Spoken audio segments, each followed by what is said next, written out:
Everybody, welcome to another episode of Lucas Live. Glad to be here with you guys today.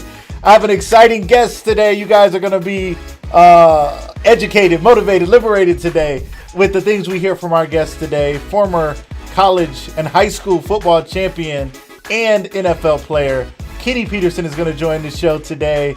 I'm excited to have him. He actually did a sneak peek. If you guys saw that last episode with Alex Simon, Kenny actually joined the show that day and shared some information with us. And he agreed to come back, and we're excited to have him here today. You guys don't want to miss this. If you guys are watching this by replay, or watching us live, or listening to this as a podcast, we want to welcome you to the show. I am your host, Lucas Tyndale. Excited to be here with you guys another day. We're doing it again, guys. It's the kickoff to a new week. I mean, it's Tuesday. We're Tuesday, Wednesday, Thursday now, but it's the kickoff to the week. And I'm as always, I'm excited to be here with you guys. It's just so much fun. I thank you guys for all your love and support of Lucas Live. It's been a fun ride, right? We're on our way to our 100th episode, ladies and gentlemen. We're getting there. We're moving. So you guys keep rocking with us. Keep sharing. Keep telling people about it. You know, if you know somebody who hasn't watched the show, just say, hey, you know, my man Lucas is over here doing some good stuff, bringing on some great guests. He's educating, motivating, and liberating people, and that's what it's all about. And we're going to do that today. I can't wait to hear from Mr. Kenny Peterson today as he shares his journey as a high school champion, right? Not just a state champion, but a national champion in high school football for the great Kent McKinley. I was on that team as well. So we'll share that journey as well as the Ohio State Buckeyes. Won a championship there. You've seen him kissing the trophy maybe on all the big papers and on the news. It was such a great time for us Buckeye fans as they won the national championship. And then going on to play in the NFL, we're going to talk about that journey. What is that like? What does it take to level up, ladies and gentlemen? I don't know what you're doing.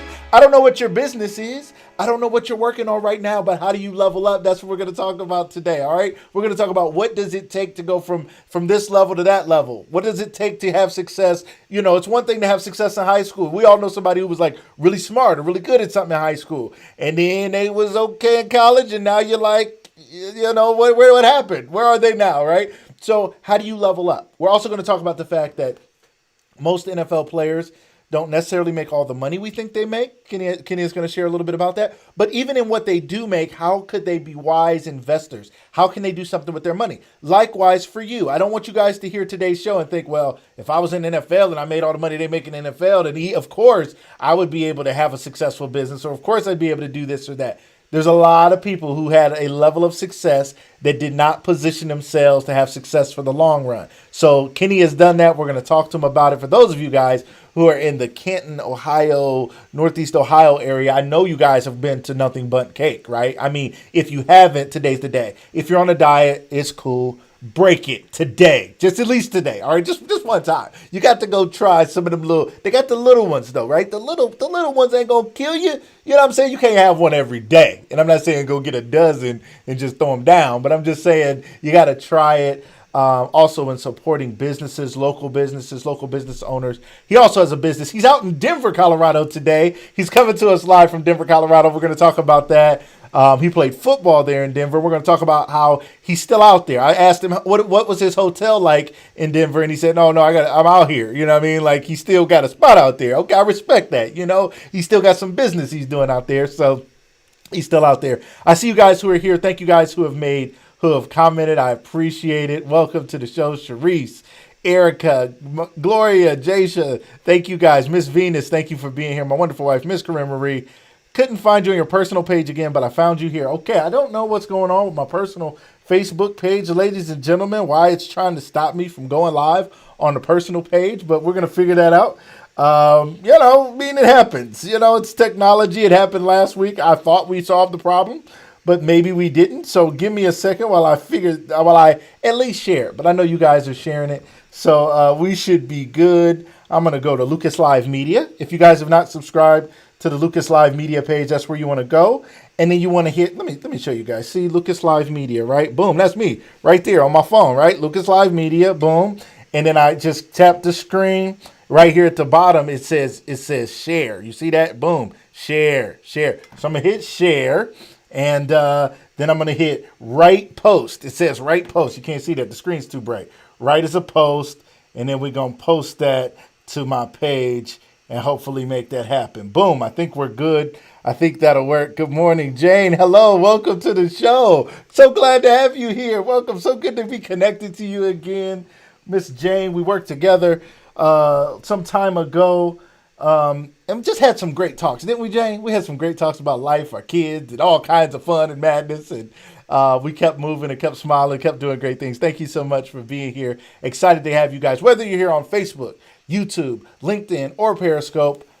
We want to welcome you to Lucas Live. Excited to have you guys again. This week's, let me break down this week the lineup, just so you guys know. Today, again, we have high school, college champion Kenny Peterson, former NFL player, business owner, on the show today. Tomorrow, I have Amanda Jean Dukes, our producer and co-host, will be back for some hot topics. We're going to talk about, what are we talking about tomorrow? We're going to talk about the Biden-Harris Democratic ticket. You know, they kicked off the Democratic National Convention. We're going to talk about that tomorrow. What are our thoughts on that? I know we got a lot of thoughts. And what do you think about Kamala Harris as his running mate? We're going to talk about that tomorrow. We're going to talk about mental health and social distancing. What is that like? You know, we're so distant socially. It's starting to cause some problems, and we're seeing a lot of crime. We're seeing a lot of suicide. We're seeing a lot of stuff going on in society that I don't think we realize has something to do with the fact that humans were made to be collectivists. We were meant for community, and now we are being forced, kind of pushed out because of this, and we're kind of not coming together as much, and that has an impact on our mental health. I don't know that we always think about that. We'll talk about that tomorrow on the show. And then this Thursday, we have the cast, the crew, the producer, and the host of my new favorite show, Top 5 on YouTube. My man G. Bush, Rashad, Paul, Trent, all the whole crew, Bryson, Mace, they all going to be here on Thursday evening at 7 p.m. So we have 2 morning shows and 1 evening show. Okay, you got it? We're trying to mix it up to give people a little bit. We know some of you guys struggle in the morning, but we're glad you're here, right? Or you might be watching this in replay. Maybe you're at work now, and it's an hour later and the show's gone off, and you finally got to throw your earbuds in, your AirPods, whatever, and you're sitting there at your desk saying, I hope my boss doesn't come over here because I'm catching up on Lucas Live. I appreciate you. Thank you so much for following along with us and being our guest, whether you're live or watching by replay. We appreciate you guys today. So again, share this broadcast. If you haven't shared it, share it with a friend. Also, I showed you guys how to share it on Facebook. You can share it on other platforms as well. Another thing you can do, I just found this out. Let me try this. Let me see. If you want to share it, you could hit share, and then there's like people's names in a list. You could share it personally to somebody. Now, I'd like you to share it to everybody, but you also might know somebody who you know might want to see this episode or might need this information, and you want to share with them. Maybe they want to be a franchise owner. Have any of you ever thought about owning a franchise? We're going to talk about that today. Somebody out there has thought about being an entrepreneur, but you're like, I don't have a business idea. You're like, I don't know what I would do, right? Like, I want to own a business, but I really don't know what I would do. From being a franchise owner is an opportunity for you to start a business, to own a business, and we're going to talk about that today. So without any further delay, I want to welcome to the show my friend, Mr. Kenny Peterson. Welcome to the show. Thank you. Thank you for having me in this bright early morning. It's bright early morning, and you out there in Denver, Colorado, out there where the air is a little thinner. I don't know what it's like out there. Oh, yeah. Thank you so much for being here. I didn't know you'd be in a different time zone on this day, but you agreed to come and you're here, and we appreciate it. Kenny, I want to get started and just start talking to you a little bit about you've lived your life or you've played at a championship level for a long time. You're a business owner now. You're a former NFL player, a college champion, a high school champion. Tell us a little bit about life growing up. Was little Kenny winning at everything? Was little Kenny always the championship guy? Did you always have a mentality? Tell us a little bit about your story about you growing up. Well, it's tough talking about myself. But as a little youngster, I had 2 older brothers, and a bunch of cousins who all competed at everything. I mean, I don't care if we was playing hopscotch or football in the backyard. We competed big time, throughout our years. As far as football, I played. My first time playing football was when I was 6 years old. You're actually supposed to be 8, but I was 6, and I was just big, I guess. You were bigger than everybody. Okay, not surprised. All right. I played on the Bears, And ironically, I just found that picture. So we had a bunch of guys on that team. I mean, a lot of talent. Uh-huh. But to be honest, Lucas, I didn't like football. I didn't like it Wow. at all. Um, only reason why I played is because my brother played, my brother Joe, and Wow. it was one of those things where I just kind of wanted to stay out of trouble, and I would go to practice. That's it. I mean, I did and we not won a know championship. that. What? Yeah, You didn't like I didn't like football? football. What position Mm-mm. did you play when you were younger? Defensive end. Okay. Yeah, You playing on that yeah. defensive My line dad. for a long time. Oh yeah, so after Pop Warner, I went on to play at Sowers. Um, Again, really didn't have a passion for it. My passion was actually basketball. Wow. I wanted to be a professional basketball player, uh, but it just didn't work out that way. So This is yeah, hilarious to me. Okay, here's what's funny about this. My son is going to be a junior this year. He's 6 foot, 235 pounds or something crazy, right? He looks like a football player. Everybody looks at him like, so who you play for? Who you play for? He's like, I don't play football. He plays basketball. He loves basketball, and my son committed to basketball by 11 or 12 years old. My son was like, I'm not even playing football because they won't let me loose, right? He's like, if I play football, I'm going to be stuck playing football. I love basketball. And he stayed in that lane, and still to this day, the high school coaches, everybody's talking to him like, you got to play. And he's tempted every now and then, like, maybe dad, maybe my senior year. I'm like, if you want to play, I'd love it because I played, but I also love his ability to chase what he loves. So you found yourself not doing it. But you did play basketball, right? You I continued to did. play I basketball, did. right? Well, because again, I go back to my childhood. All my cousins, they were all really good basketball players. And even my brother Joe was a really good basketball player. Um, but it wasn't until um, high school is when I really started to understand. I could really play football at the next level. So kind of give you a little back history. So a guy by the name of Greg Zugrave came to my house and knocked on my mom's door. My mom said, "Baby, who's this white man at the door?" And I said, "Mom, I don't know." Uh-huh. And he actually wanted me to play on a team called Team Ohio of guys, all around the county and everything. And we traveled to Florida, Michigan, all over to play in these tournaments. Right? And that was the first time I ever got to see, Kevin Garnett, Wow. Tractor Trailer, all those guys. We all played in the same AAU league, Wow. not in the same team. Right? And I was like, that's what I want to do. Well, Coach Brown from McKinley kept coming to my mom's house in his little blue truck, and Wait. telling me, Coach Brown, like Mike Brown? The yeah, freshman Mike Brown, coach? yeah, What? yep, Okay. yeah, Uh-huh. All right. yeah. Keep going. He kept coming to the house, and I kept trying to avoid him, but my mom told me, baby, just go into this man's practice so he can quit coming to the house. So I go to practice, and I was a freshman year, and uh, you know, they put me on the edge, and I came off the edge, and I think it was Phil Hodge. I think he played a little fullback. I can't remember exactly who it Really, was. shout out to PJ, Yeah, Phil Hodge, yeah, another basketball um, player. yep, Uh-huh. yep. But needless to say, I think I could be wrong. I could be wrong if it was him, but I smashed him, Okay. and that's when I realized, okay, you know what? I think this is gonna be my ticket. You had that Jadavian Clowney moment where you just came through and smashed somebody, and you're like, "Wait a minute, I this did. is real." I, So you were in high school before you knew that football was going to be a part of your life for a long time. yeah, yeah. Wow. But and to be honest, Luke, and a lot of people don't know this, I didn't watch football growing up. I didn't watch sports. Period. My first football game that I actually physically watched was on my official visit to Ohio State. Um, during that time, that was the first time I ever watched a live football game.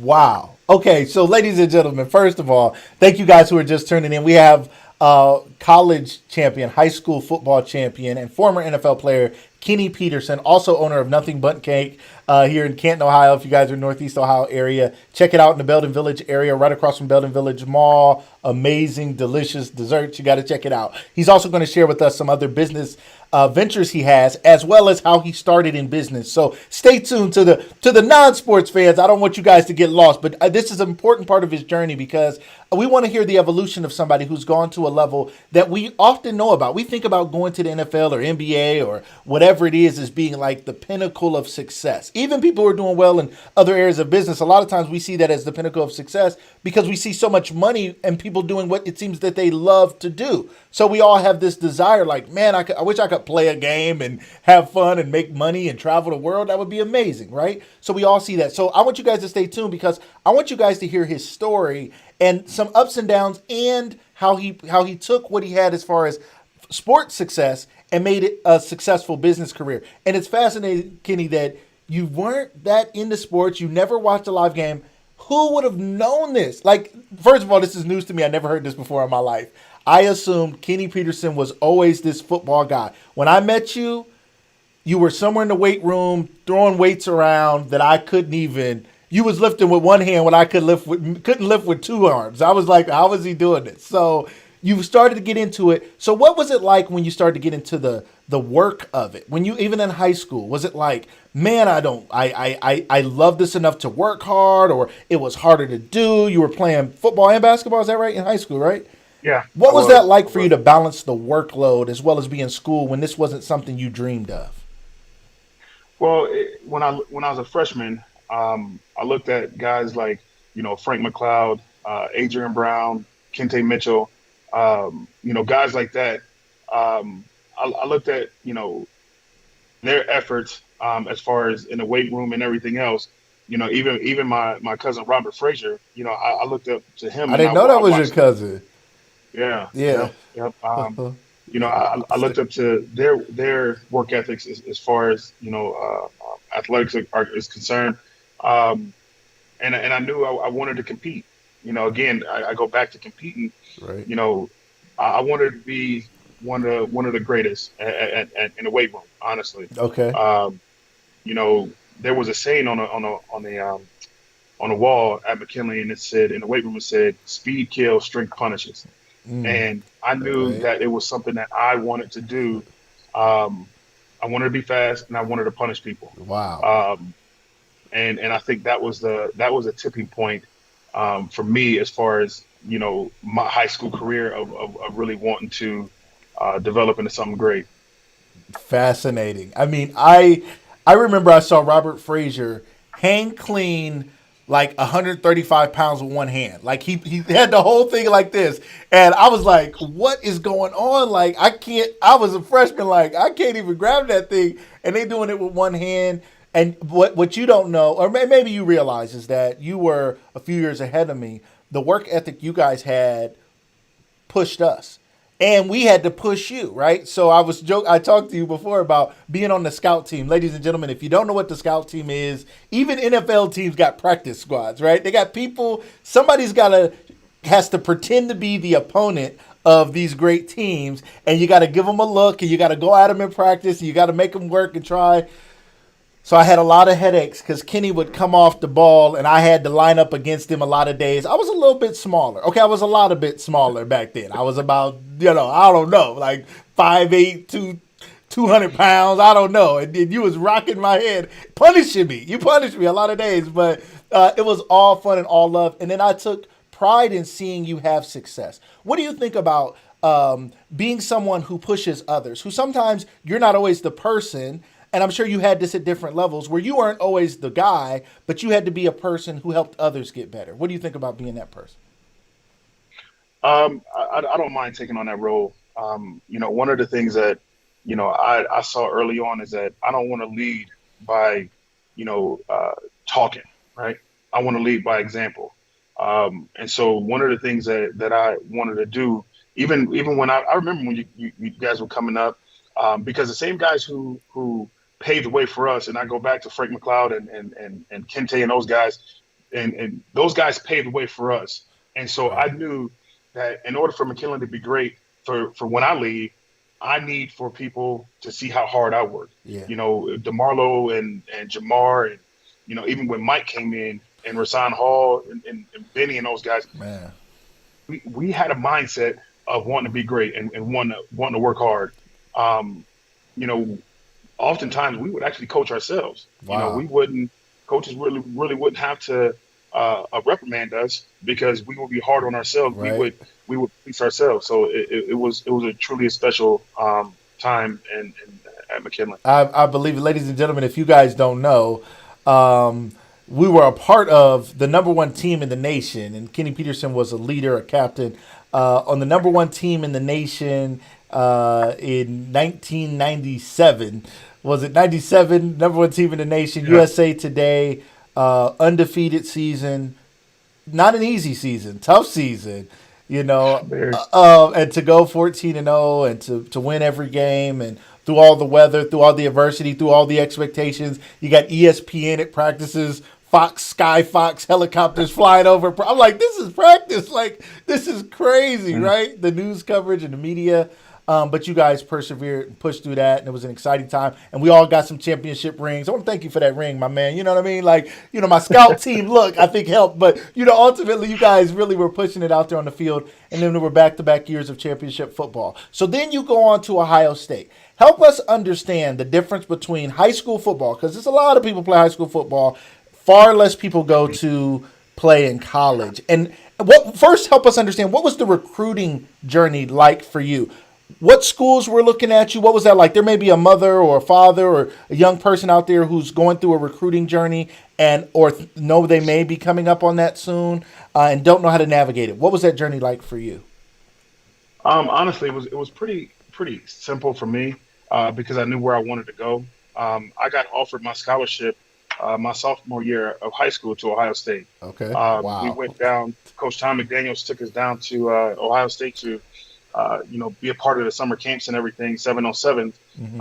And Coach Fred Puggett and John Cooper pulled me into the office and basically said, "This is for you," and it was a scholarship. I really Wow. didn't understand what it meant at the time, because I was like, I still wanted to go out there and compete. You know what I mean? Wow. And but as far as recruiting is concerned, I was getting letters from all over. Hmm. I mean, I was the number one defensive player in the year of the year or whatever in Ohio, Wow. number one recruit, I guess. But Mm. my advice to young people who are going through that process or will be going through that process, just be very methodical. Just be patient. Yeah. Go somewhere where it feels like home. Mm. I'm a big mama's boy, Yeah. so I knew I didn't Me want to go too. too Shout out. far. Uh huh. Yeah, all day long. Right. Uh, I didn't want to go too far for my mom. Um, and obviously, Ohio State speaks for itself as far as, education and even getting guys into the next level. Yeah. So it was pretty easy for me. And your coach, when you went to Ohio State, you played 4 years at Ohio State. Five, yeah, I Okay. redshirted my freshman year. Red shirt your freshman year. All right, help people understand this because I think there's people right now in life that are being red shirted, but they don't know it. Okay, and for people who don't understand sports, they may not understand the term.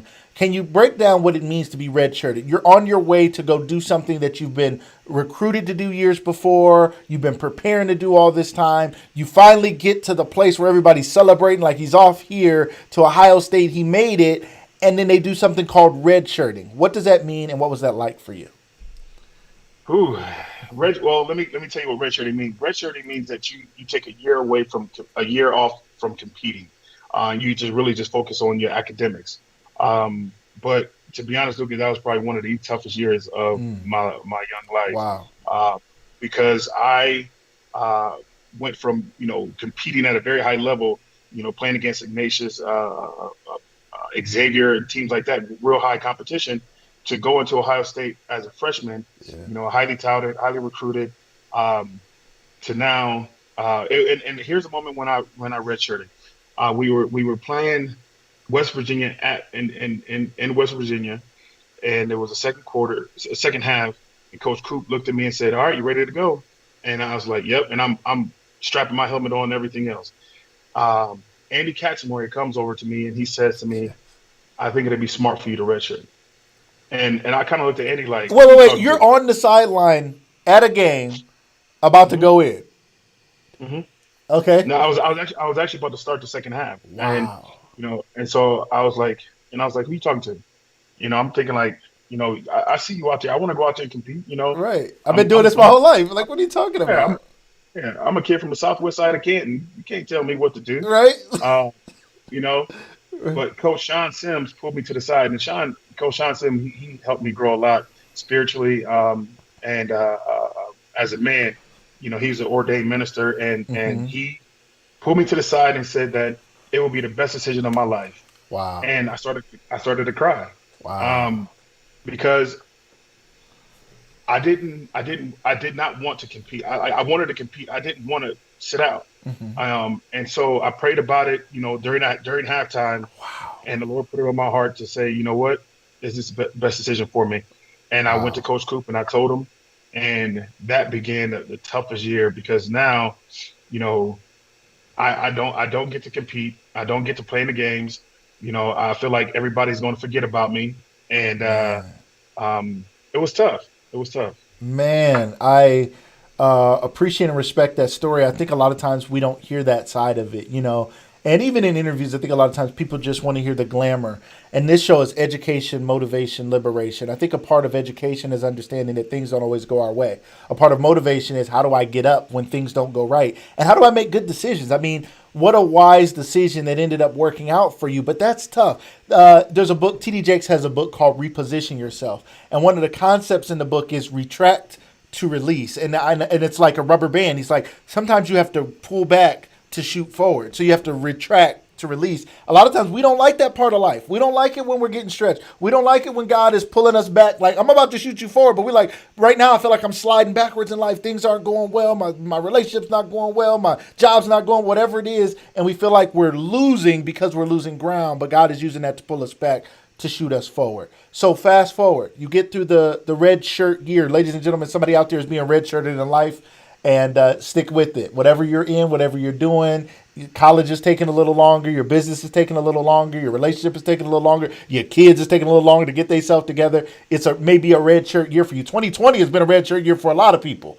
Business, life, we all red shirted this year, right? It sure has. So we got to get ready and know that God has a way of bringing us forward. So now you go into your next year. What's your mentality like? What's your intensity like? How do you go at that next year? Were you starting? Were you fighting for a spot? What was that next year like for you? Yeah, I was fighting for a spot. A guy named Rodney Bailey, Brent Johnson, Clinton Wayne. Those guys were ahead of me, and and then income Mike Doss. And again, you got to understand that Jamar and myself, we went down there together, Right. and Jamar's Shout playing out as a to freshman. Jamar Martin. Okay, so he's Yeah, playing fullback. yep, His yep, freshman he's year, your playing. boy, you guys come from McKinley, go down there together. He's playing your red shirt, and that's tough. And Oh, now, it's very tough, then a year later, very Mike tough. Doss comes in And Mike comes in and starts to play right away. immediately. Right. Yeah, because Mike Doss is obviously a great talent.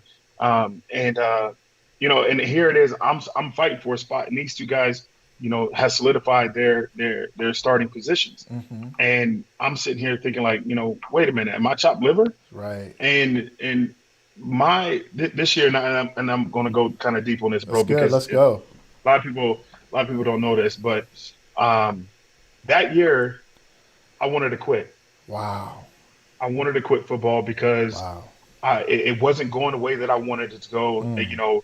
Mike is coming in here playing, and me never taking anything away from him. I was like, do your thing.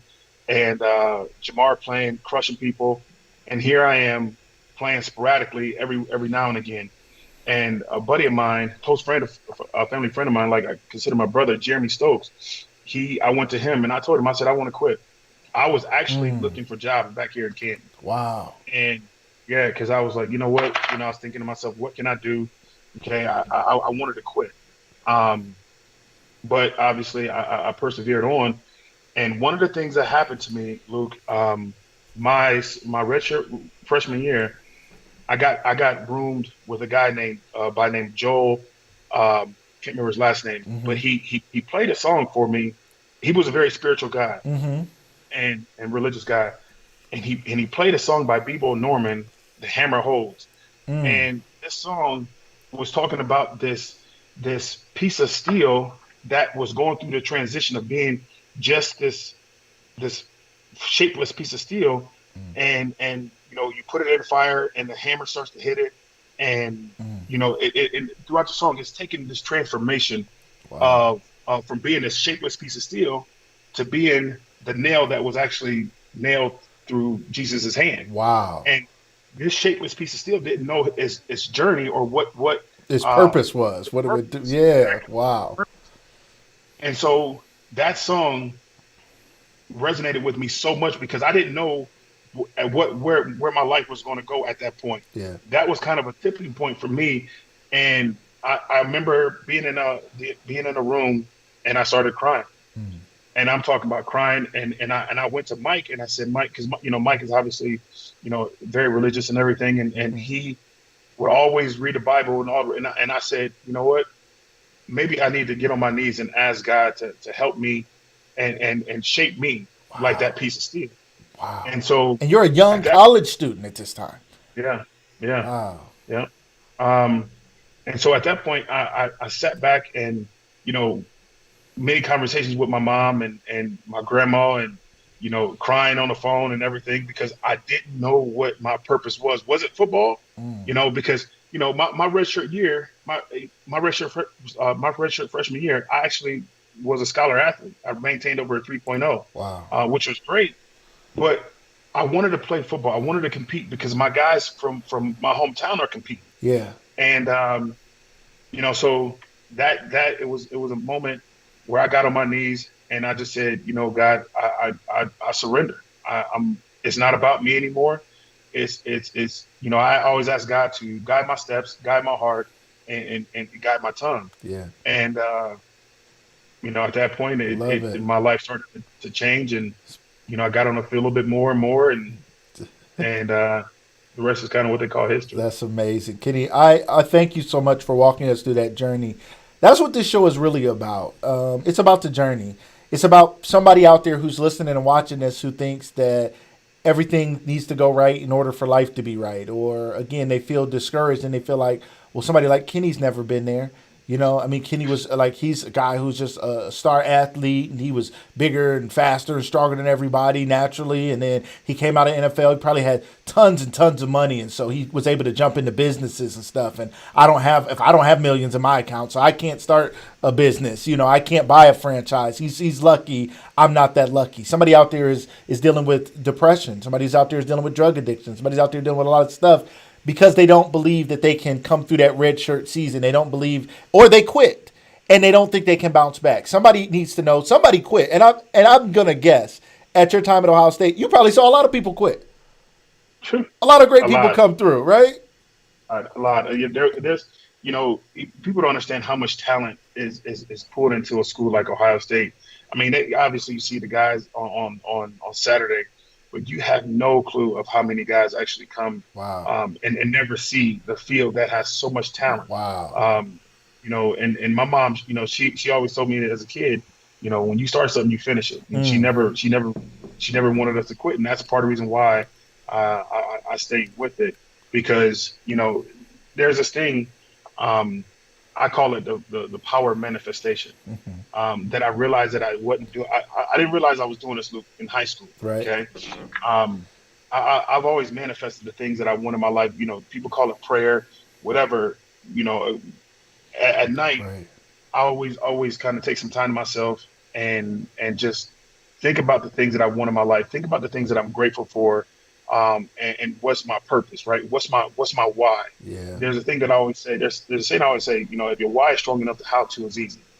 I love it. And let me explain that to people who may not understand what that means. Whatever my why is, or let me say it like this: your why is whatever gets you up in the morning, right? Mm. Whatever drives you, whether it's your kids, whether it's your spouse, your mother, whatever, or a goal or whatever it is. That's your why. Whatever it is you want to be, Right. whatever gets you up and gets you grinding. That's your why. And my why was my mom, my Mm. family. Yeah. Because my grandmother had 11 kids, and uh, I watched her work hard. Work jobs all over at Burger King, at Altman Hospital, Mm. in factories, and all that kind of stuff. And I seen her grind as a kid, and I'm thinking to myself, why is my mom working so hard for other people? Mm. You know what I mean? Yeah. And only to make ends meet. And she did a fantastic job, bro. And it always gets me emotional because I always watch I watched her. Hmm, Wow. It's all right. excuse me for a minute. That's all right. I love this. Mm. It's important. It's important. I watched her, you know, never give up, never quit. She worked hard one day, bro, and we got a house. She got us a house. She rented a house, and she was so proud. We didn't have nothing in the house, and only to come home, get off the bus, and they evicted us. We Wow. had everything was Wow.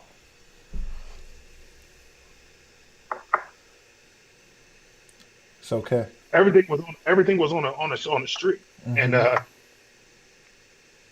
I watched her.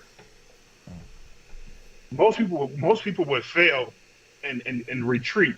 Right. When somebody punches them in the face like that, when they get gut punched in life, Right. and she didn't. She said to me and my sister, she said, grab whatever you want, grab your favorite toy, Mm. and let's go. And so I remember she got us a couple of toys or whatever. And in that moment, I watched my mom not give up, and that's my why. At the end of the day, Yeah. Kitty, we appreciate you sharing this story and going so deep for us. Uh, Somebody out there is going through this, man. There's some parent who's facing eviction, especially right now with everything going on. Somebody wants to quit. Somebody wants to give up on their kids. Somebody wants to give up on their life. They don't know what to do. They don't know which way to turn, and they don't know their child may be the next Kenny Peterson. Their child may be a child with great promise, and they can't give up because if they give up, their kid may give up. And your mom persevered and she pushed through, and she set a standard for you to say, I can't quit and I can't give up, and I have to dive into this relationship. Help us understand, Kenny, because I didn't know this in high school, about you or Mike, about your relationship with God. Like, I was a young man when I was in high school, the summer, and when I was in middle school, my dad went to prison. My dad was not a criminal or anything. Like, my dad was in my life every day, two-parent home, two-car garage on the northwest side of Canada. It wasn't nice, but it wasn't fancy, but it was decent. You know what I mean? Life was good. My dad then gets into it with somebody, ends up shooting this guy. My dad goes to mm, prison for 6.5 years. When I was in high school, my dad never saw me play football. My dad never saw me play any sport because he was in prison my whole teen year, all my teen years, and we lost our house to eviction. We lost our car to repossession. I remember trying to grab a few things. You know what I mean? Like living that experiencing that experience and going through that tough time.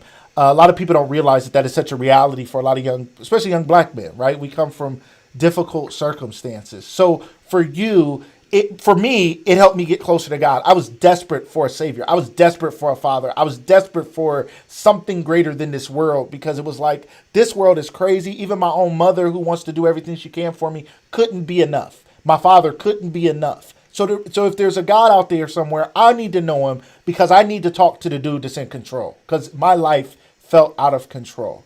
How did your experiences help you grow closer to God, and what has that walk been like for you? Because I don't know that everybody understands that part of your life.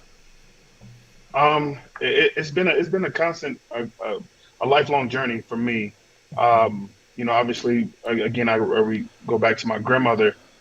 She had us in church. At Deliverance. Okay. First it was actually our first church was uh, Pastor or Reverend Hoare. I think it was, I can't remember his first name, but it was Uh-huh. um, Baptist, something Baptist. I can't remember. Uh-huh. It's a church over by the park. Anyways, Uh-huh. um, so she instilled a faith in Christianity, obviously, and it's at a very young age. But you don't really understand it at that age. I mean, and not for everybody. For Yeah. me, I didn't. It was just on Sunday. Trying to reach into my grandma's purse and get that mint with all the purse lint on it. And That's church. uh, yeah, yeah, Right. bro. Get some change to put And in the offering. Wonder why you can't get no yeah, change for your pocket, but let's go. that's it. Yep. That's it. And Uh-huh. and again, I go back to my mom because she's a woman of God, and my stepdad who passed away this past Christmas. He really taught us a lot about the word and everything else. But for me, it was life. It was life that really solidified my relationship with God because of the trials and tribulations that I had to go through. Everybody think that I just was handed these opportunities or handed this life. Yeah. I always tell people you got to play the cards you were dealt, and the cards that I dealt weren't great, but I just knew I had to do something with them. Yeah. And I knew the one person that I could always rely on was God. Yeah. And I don't know if people go back and look at the films of when I played at Ohio State, but I used to put a cross on my tape, and I used to Mm. put GGG up underneath my wrist, and it wasn't for a show; it was for me because Wow. I was thankful for what He has given me, the opportunities He's given me, and the GGG stood for Give God Glory because Mm. that reminded me every Wow. day that it's not about me, it's not about Kenny Peterson, it's not about the person on TV or in the newspapers or whatever the case may be.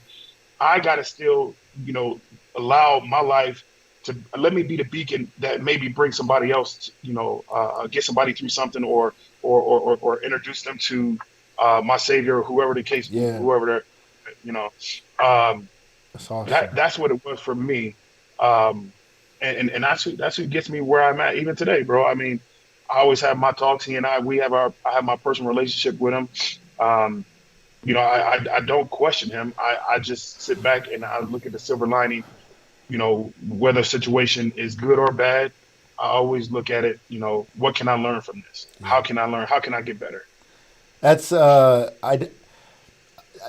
it is foundational to my life. My walk with God, my acceptance of Jesus as my personal Lord and Savior, personal Lord, personal, like it's me and Him, right? It's not what everybody else thinks. It's not the relationship everybody else has to have. My relationship with my mom passed away in March, Kenny, and I started this show because I lost my mom. Because when I lost my mom and being there with her, she took her last breath. I Mm, knew I had to go live. I have tattooed on my arm now, both arms, more to do because my mom, before she passed, she said she didn't want to die. She was like, I don't. I was like, Mom, why are you fighting so hard? She said, I think I have more to do. And when she said that, I walked out of her room in tears, out of her hospital room because I knew she meant she had more to do to serve others, to love others. She didn't mean something fancy. She didn't mean more places to go, more fine dining, more vacation. She meant more to do, even sitting at home praying for people when she woke up every morning and did her devotionals and prayer for everybody she knew and loved and cared for and the people she served and how she gave out of a little bit of money. My mom never had a lot of money, never had a lot of money, but you would never have known it because she gave out a little bit she had. And so now I live her legacy even through this show. It's education, motivation, liberation, because that's what my mom was to me. She was my first educator and greatest educator. She motivated me no matter what. She always believed in me and pushed me. And she set me free. She always said, you don't have to be bound by this stuff. Do what makes sense for you. Trust this. That person failed you. They're just a person. Don't worry about it. Keep moving. And because of that, I work to live her legacy, and I hear that in you and in your story, and I think it matters so much because a lot of times, again, as black men, we're seen as threats, and problems and thugs, not knowing a lot of us are just mama's boys, like you and me, from small towns, trying to make a difference, trying to do something positive, trying to serve God, trying to give back. So it means a lot for someone of your size and stature, as well as your accomplishments in stature from the things you've accomplished, to give God the glory. GGG, even on national television and even right here today. So as you continue through your career, this relationship with God you have, Ohio State. Let's talk a little bit about the transition then. So you win a national championship at Ohio State, and then you get to the NFL. And we're going to take this then into business. So, ladies and gentlemen, stay tuned. But so you tell us about that. What year was that? Your junior or senior year was the national championship at Ohio State, and then what was it like? What was it looking like as far as going to the NFL? Were people like, you're definitely going, you're good? What round did you go? Tell us a little bit. Help us understand kind of what that piece of like that time in life was like for you. Oh man, it was an exciting time. It was my senior year. Mike had come back because he could have declared early Yeah. to go to the NFL, but he came back and you know obviously people know how that story goes as far as us winning the national championship. Um, It was and then, crazy. I mean, if you don't know, now what year was that? 2002. yeah, 2002. 2002 Yeah. Ohio And, State National Championship. Ladies and gentlemen, look it up. If you Google it, you're probably going to see a picture of Kenny kissing the trophy. Amazing game. yeah, Maurice Claret, right? I mean, crazy game. Almost lost, and it was an amazing turnaround. You guys win the national championship. What was that feeling like to win that? oh man, it was amazing because, uh, obviously going into the game being a 14-point underdog. Wow, I didn't Um, realize that.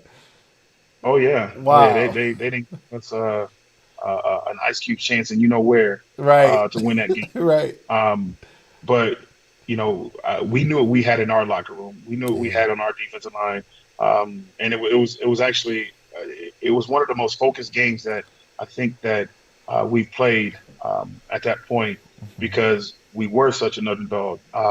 But we were confident in ourselves, and obviously we know the outcome of that game, and it was amazing because I got to share it with my brothers on the field. Will Smith, who has passed away, Yeah. Darian Tragically. Scott, Tim Anderson. Yep, Yeah. Tim Anderson.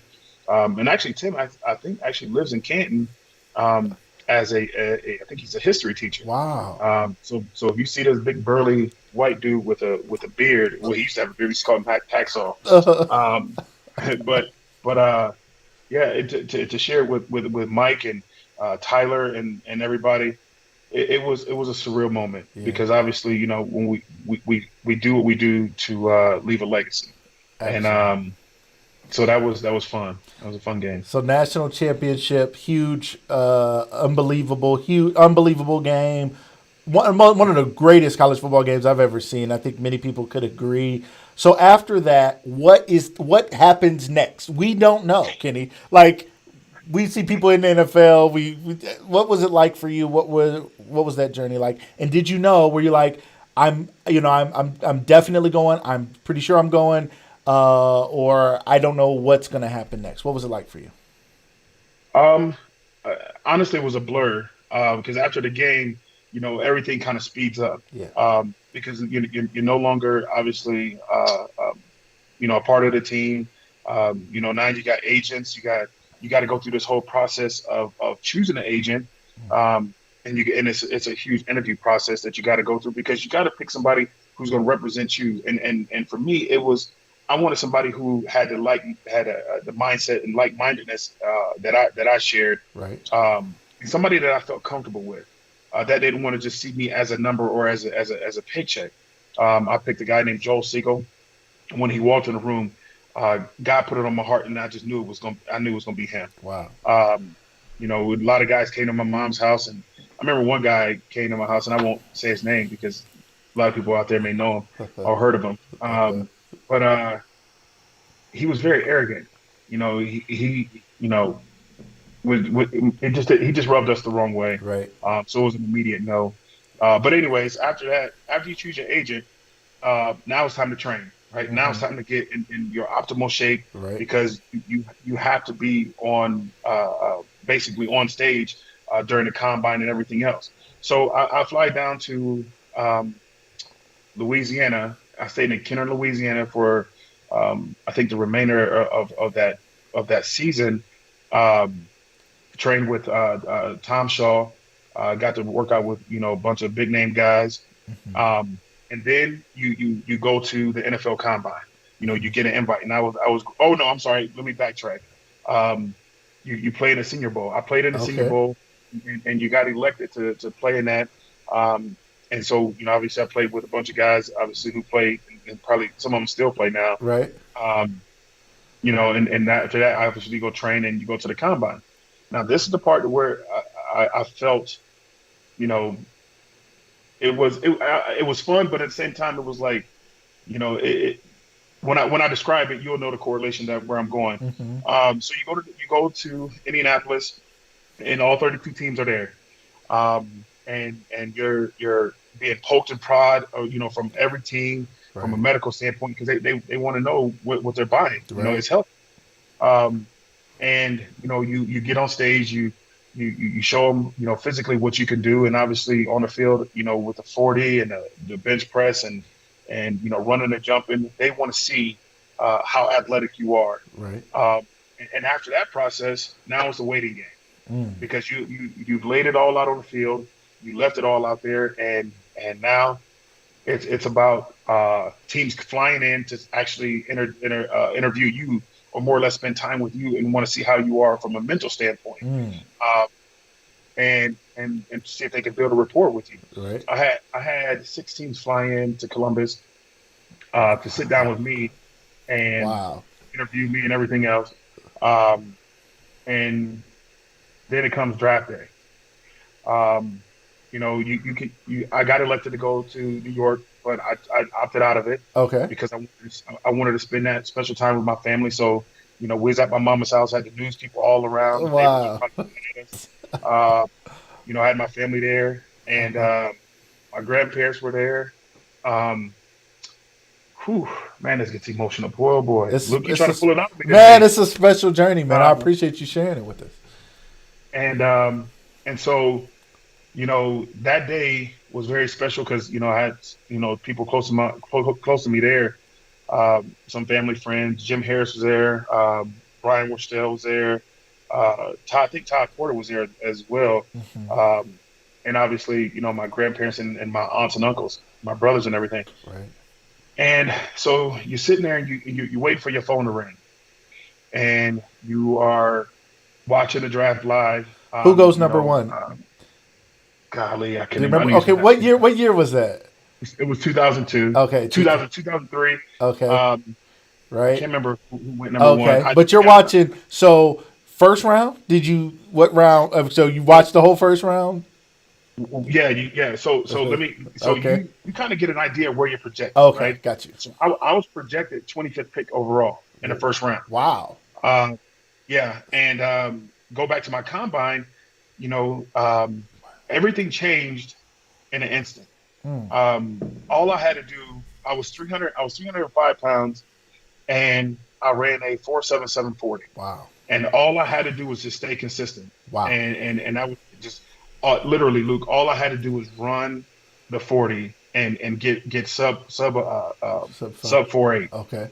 and I would have solidified my position in the first round. Right. However, I pulled my hamstring during my 40, Wow. and it was devastating because I felt like everything that I worked so hard for um, was gone Wow. because it literally in an instant. And I pulled it right at like the 32 the 37 Wow. yard line and strained it.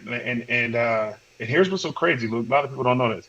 So I still pushed through and did some of the drills, but they gave me 6 weeks to heal my hamstring, and 11 teams came back out to see me run. Wow. And so I'm healthy, I'm running, and I'm warming up. I'm doing everything. I think Jeremy Stokes was there. Um, um, I don't know if Mike was. I can't remember if Mike was there or not. But Hmm. anyways, so it was a private session At just where with at? at Ohio At Ohio State. State. Okay. Right. Yep, inside the indoor facility. Yep. And like I said, 11 teams came, and it was literally just me and the coaches. Right. And so I'm warming up. I'm feeling good. I done ran 40s all week long and everything. Yep. Here's where God's plan is different from your plan. Wow. Okay?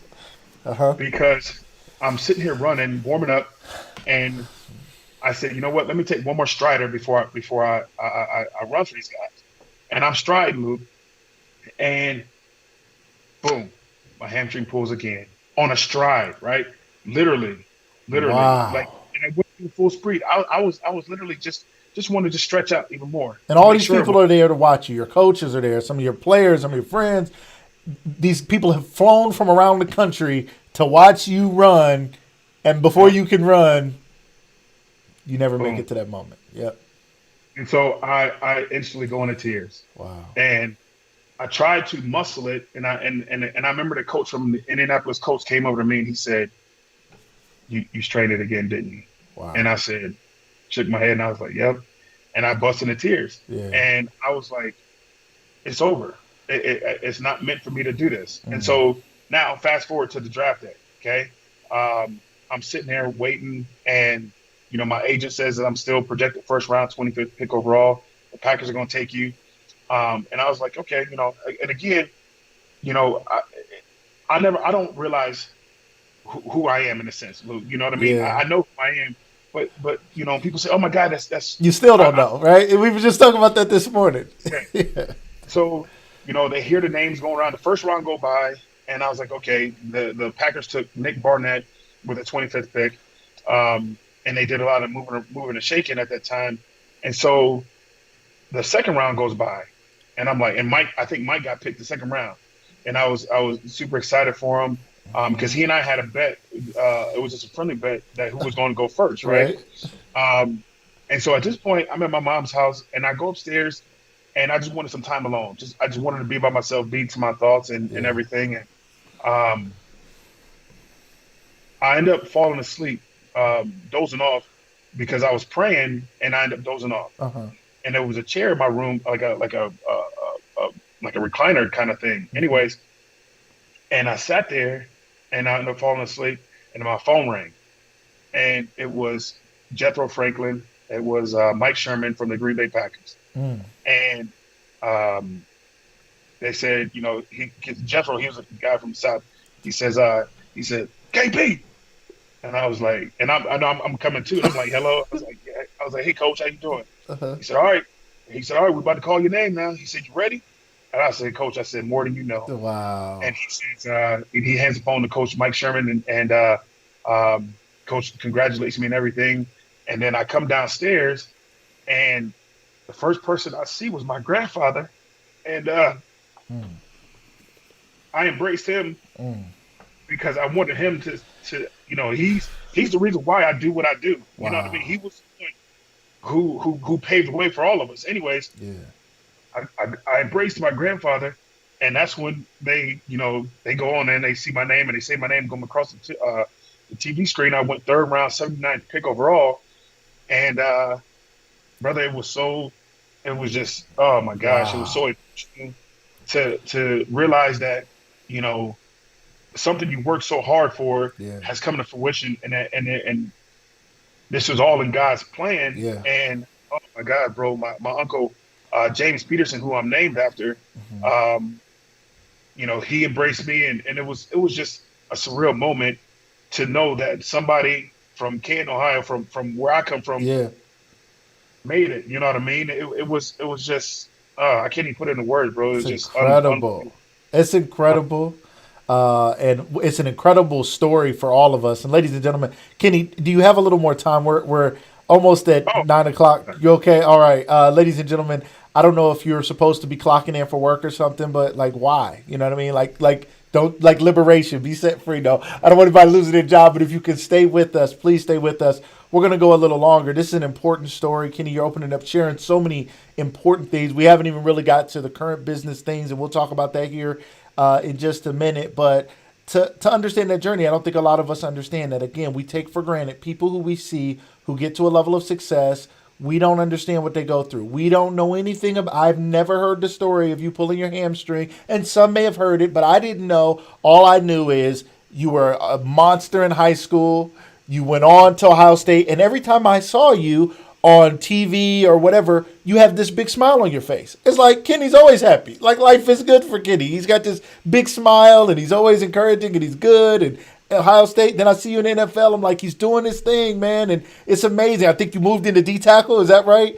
You I went did. from DN to D Yeah, tackle. I'm like, man, he's bigger. And man, that's crazy. I can't even imagine. How can he get any bigger? He was already huge. And you're in there doing your thing. And it was just amazing. I wasn't even a Packers fan, but I watched you because it was you, right? I'm like, every chance I got to see you, and I'm telling everybody, like, man, I know him. I played with him. He gave me a couple of headaches, you know what I mean? From practice, but a great guy. And I was always so excited and proud to see somebody come from where we came from doing what you did. But it was quite a journey. The retract to release, we talked about that. There were moments of trials and tribulations. Through it, you grew closer to God.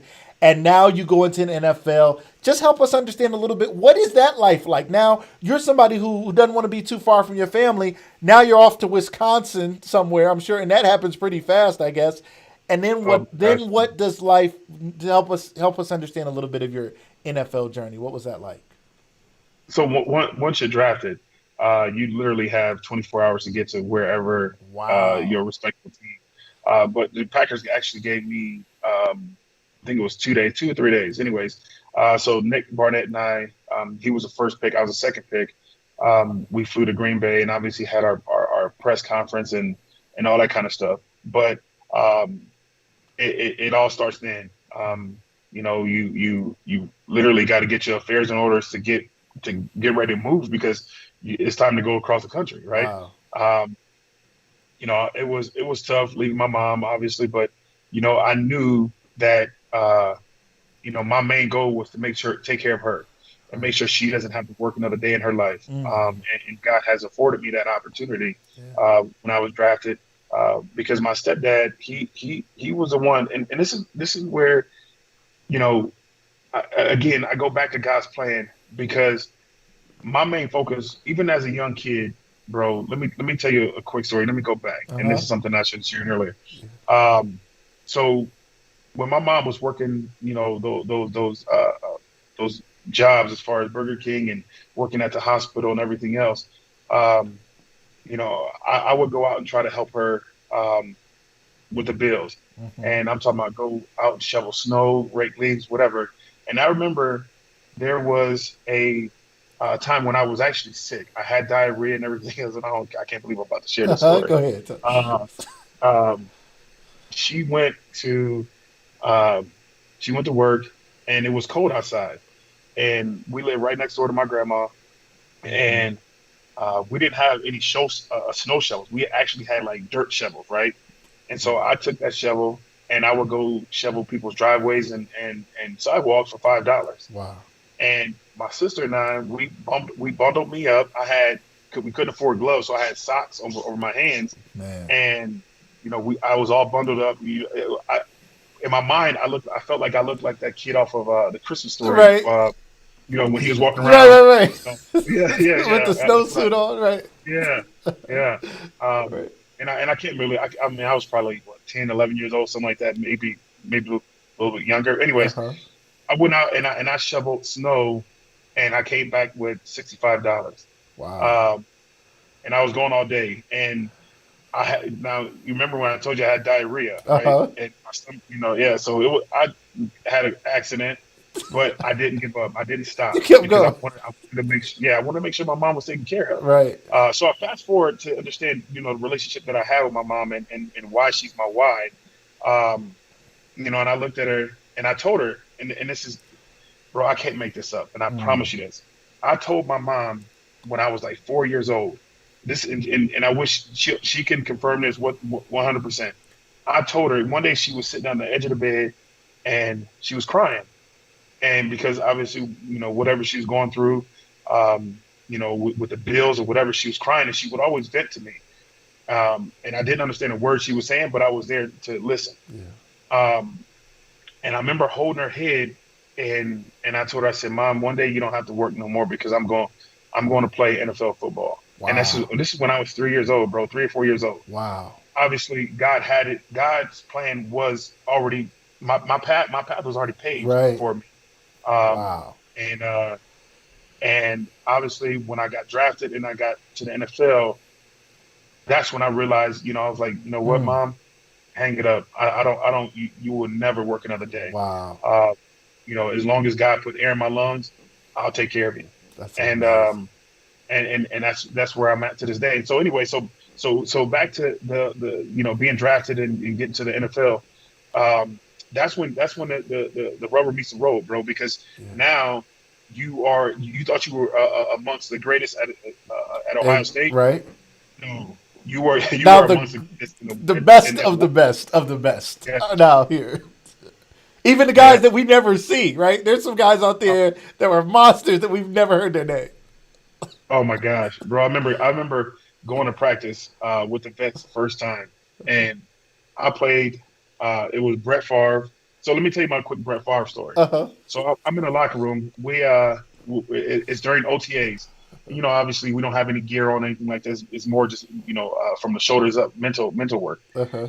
So I go in the locker room, and Brett Favre sitting there in this big old locker room. There's nobody in there but he and I.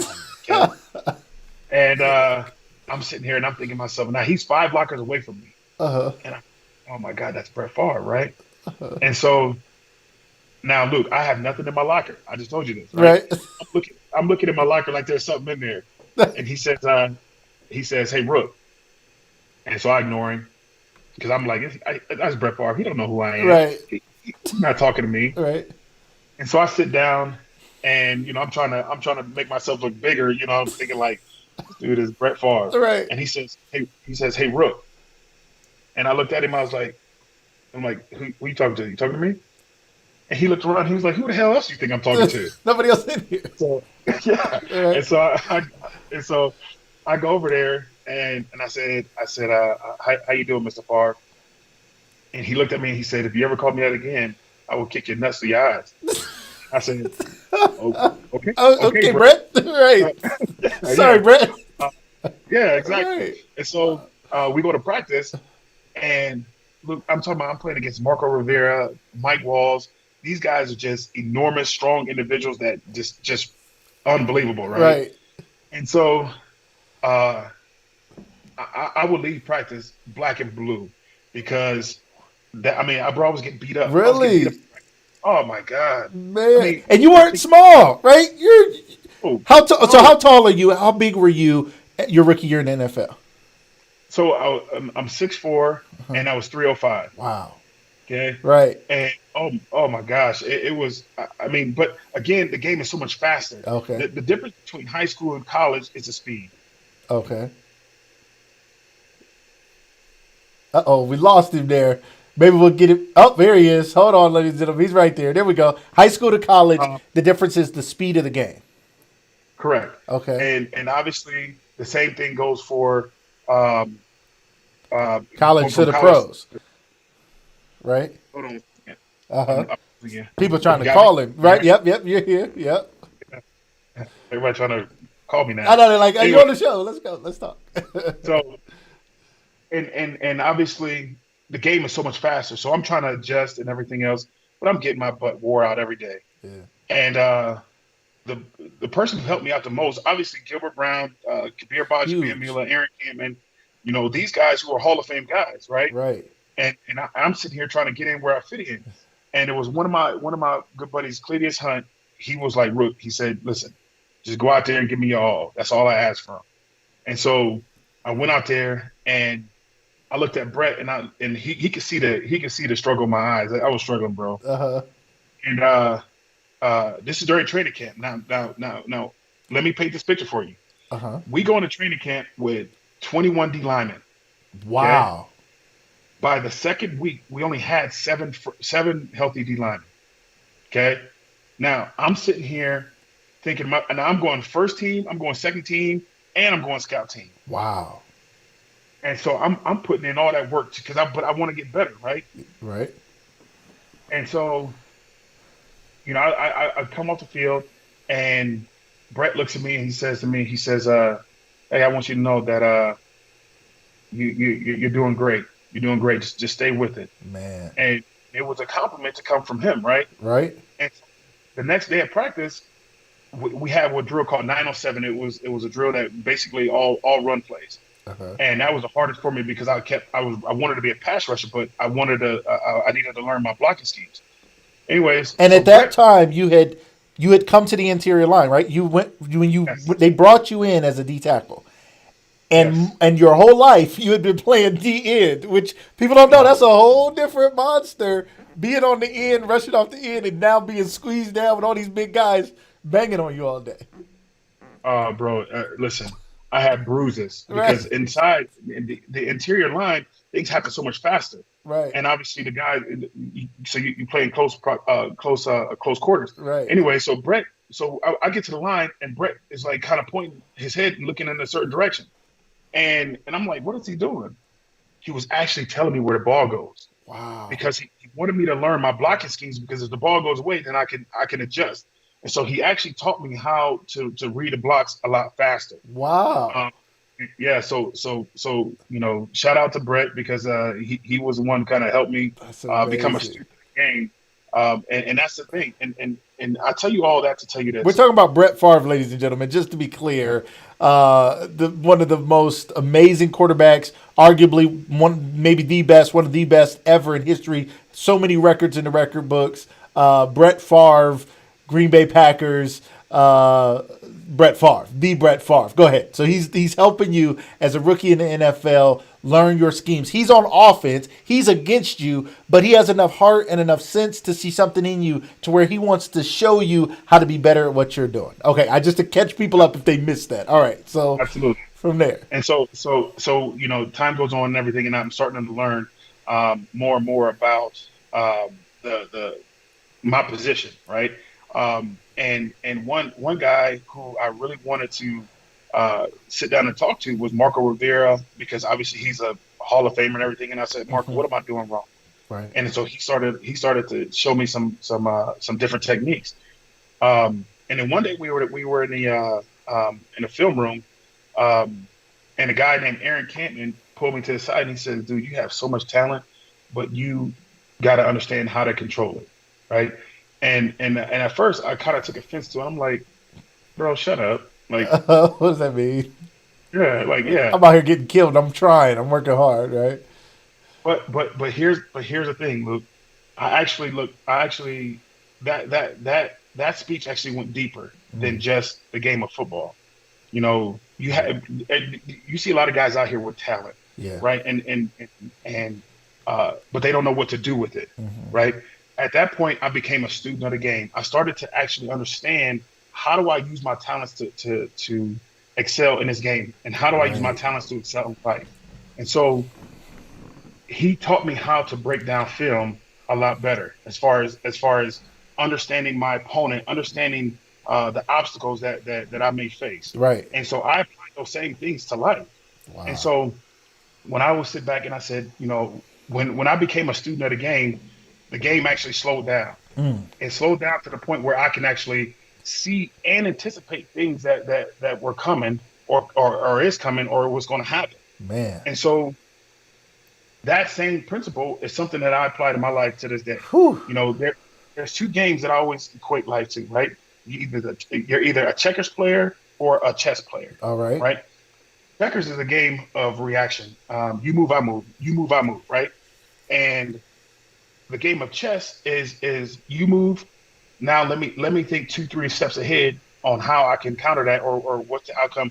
So it makes you think further, right? Right. And so uh, that's when I became a chess player in life, not only just in the game of Wow. football, the game of life, because that's what got to me. That's what got me where I'm at today. That's Um, incredible.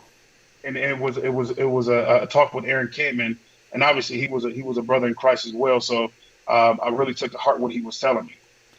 That's incredible. I mean, we don't realize that sometimes that one, we need people. Somebody said it the other day. Shamika Dean, uh, or no, it was Dolores Presley. Dolores Presley was on last week, and she said we need a mentor, a coach, and a sponsor in our life, and we need to be mentoring others. But a mentor, a coach, and a sponsor. And she said we need somebody who's been where we want to go, who can help us get there, mentor us. We need a coach to kind of give us criticism and tell us what we need to do, and we need a sponsor, somebody inside that can help open doors and show us the way. And it's like you had those things along the way. God was positioning strategically in your life these different people to be all those things for you. And the great part about what you were doing is you were open to it, because for me, it's hard for me to see, as much as I looked up to you, it's hard for me to see you needing that, right? It was like, I can't imagine, like who was bigger, who was stronger, who was faster than Kenny Peterson. It was like, why would you ever have to need anybody to do that? But as you go to different levels in life, there's always going to be somebody who's been doing it longer, who got better at it in business, in relationships, in parenting, and whatever it is, they've gotten to a higher level. They're doing it better, and we can either be envious and not listen to those people, or we can open our eyes and ears and hearts and minds to receiving the people and the things that God has for us. Because God's not messing up. God's not making mistakes. God has a plan for it. God is looking at you like, when you spoke it into being, when you manifested what you were going to do at 4 years old, you didn't know you were doing that. You didn't know what you were speaking life into your life, and knowing you were going to take care of your mom, and knowing you were going to do this someday. You were saying it then, and God was allowing you, as long as you were obedient. Because I say to people all the time, people say, what God has for me is for me. And I challenge that. Only because I say Moses didn't go into the promised land. Do we really think the promised land wasn't for Moses? I mean, God called Moses to go lead people into the promised land, and then he didn't get to go. Moses lost sight of what God was trying to do somewhere along the way, not to discount Moses and his great work in God, but we have to make sure that we don't miss what God has for us. Because what God has for us, we can lose it. We can lose our promises. We can lose our promised land. We can never get there because we have free will. Somehow inside of you, you knew that you needed to listen to these people along the way, and they helped guide you. Now, coming from the NFL, how many years did you play in the NFL? And tell us real quick the teams you played for. And then I want you to start talking to us about how in there you started learning business. And you and I talked about this a little bit earlier. But the teams you played for and how many years were you in the NFL? I played 7 years in the NFL, Which is a 3 years. long NFL career. Yeah, I mean, yeah, a I lot was of truly people blessed. don't make it that long, really, at all. And just so people understand that, the average career for an NFL player is, they say it's 3 years. It's actually less than that. Wow. Because when you start training camp, you have, 80 guys, 80 to 100 guys on your team, right? And by the season, you got to trim that down to 53. So it's not, you don't really, it's the average lifespan of an NFL player is not 3 years. Man. Now, if you make a 53-man roster, they say that it's 3 years, Right. but it's actually a lot less than that. Wow. But From all the people that are brought into the NFL who think they Oh my made gosh, it, yeah. who told their family and their mom and them, I made it, a lot of them never even make it past training camp. Oh, absolutely. And there's a lot of guys who actually quit. One of the things that, again, I go back to having people understand, the NFL is tough physically, yes, but the NFL is very tough mentally, because let me paint this picture for you, Luke. So every Tuesday is your day off, right, throughout the league. But every Tuesday when they bring people in to try out. Every Tuesday. Every Tuesday. I don't care if it's week 1 to week 16. They are bringing guys in. I remember one day I had a bad practice or a bad week, and it's going to happen. And this was when I was at the Broncos. It was my first year, and I had a bad week, and I just couldn't shake it. Went out there, played like crap in practice, and then played like crap in the game.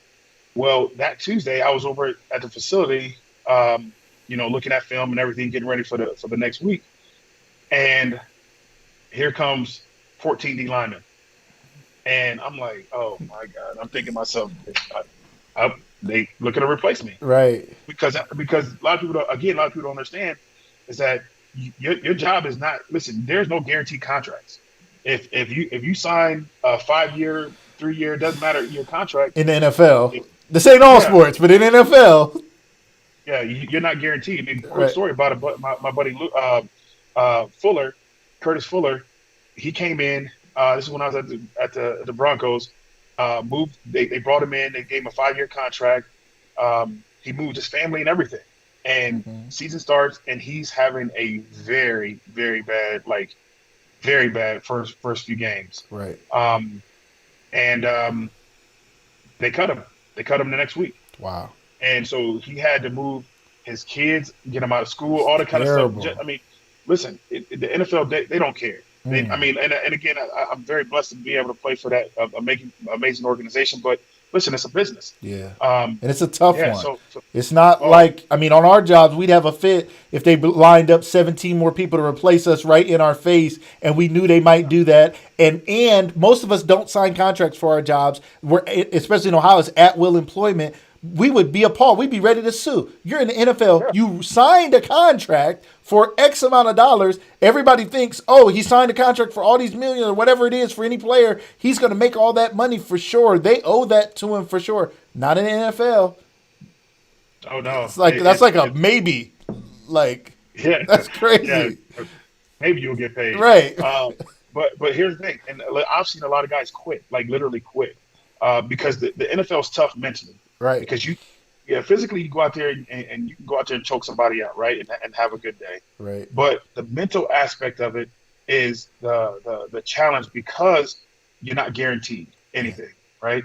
And I remember when I was in Green Bay, Tim Crouch from Nebraska, he quit, and I understand why. Tim, it was a lot of pressure. It is a ton of pressure on you every single day to go out there and perform. And play at a high level without making mistakes. Right. And one day we were getting ready for a team meeting And when you go into the facility, you can't wear your regular clothes. You got to wear your issue gear. Mm. And so the team meeting started at 8 o'clock, and I'm like, Tim, let's go. And he said, KP, I don't think I can do it. Now he still has his issue. He still has his street clothes. And I said, bro, changing your issue gear. Let's talk And about come on this. into this meeting, right? It's just a meeting right now. Like it ain't nothing. Come on. Oh, bro, because listen, if you're late for a team meeting, that's $1,500. They're fining you like Wow. immediately, right? And so I said, Tim, come on, man, let's go. And he said, I can't do it anymore. He went upstairs and turned in his papers and he quit. Wow. Um, but that just goes to show you He that worked his whole life to get there. I'm sure he had that moment with his family and celebration and off, and it's that hard. And most of us have no idea. We think you're playing a game that you love and you're getting a whole bunch of money to play a game. And that's why people, unfortunately and sadly, say stuff like, shut up and dribble, shut up and play, just play the game. Like, you guys got this luxury life. You're so fortunate. You young, kids from the inner city, you're lucky. But it's not easy. no, it's not, Yeah. not by any means. Yeah. Um, but yeah, I mean, and obviously I played for, like I said, 3 years with the Packers and 4 years with the Broncos. Truly blessed. But during my time playing football, um, what got me into the business world is that I read a book back in college. It was called Rich Dad Poor Dad. Shout out Um, to Rich Dad Poor Dad. If you guys haven't read it, Robert Robert Kiyosaki, Kiyosaki. get it Yep. now. Get it right away. Yes. Let's get it. It's on YouTube. Actually, you can listen Listen to to the it. whole thing. And it's Great. amazing. Yep. It's an amazing book.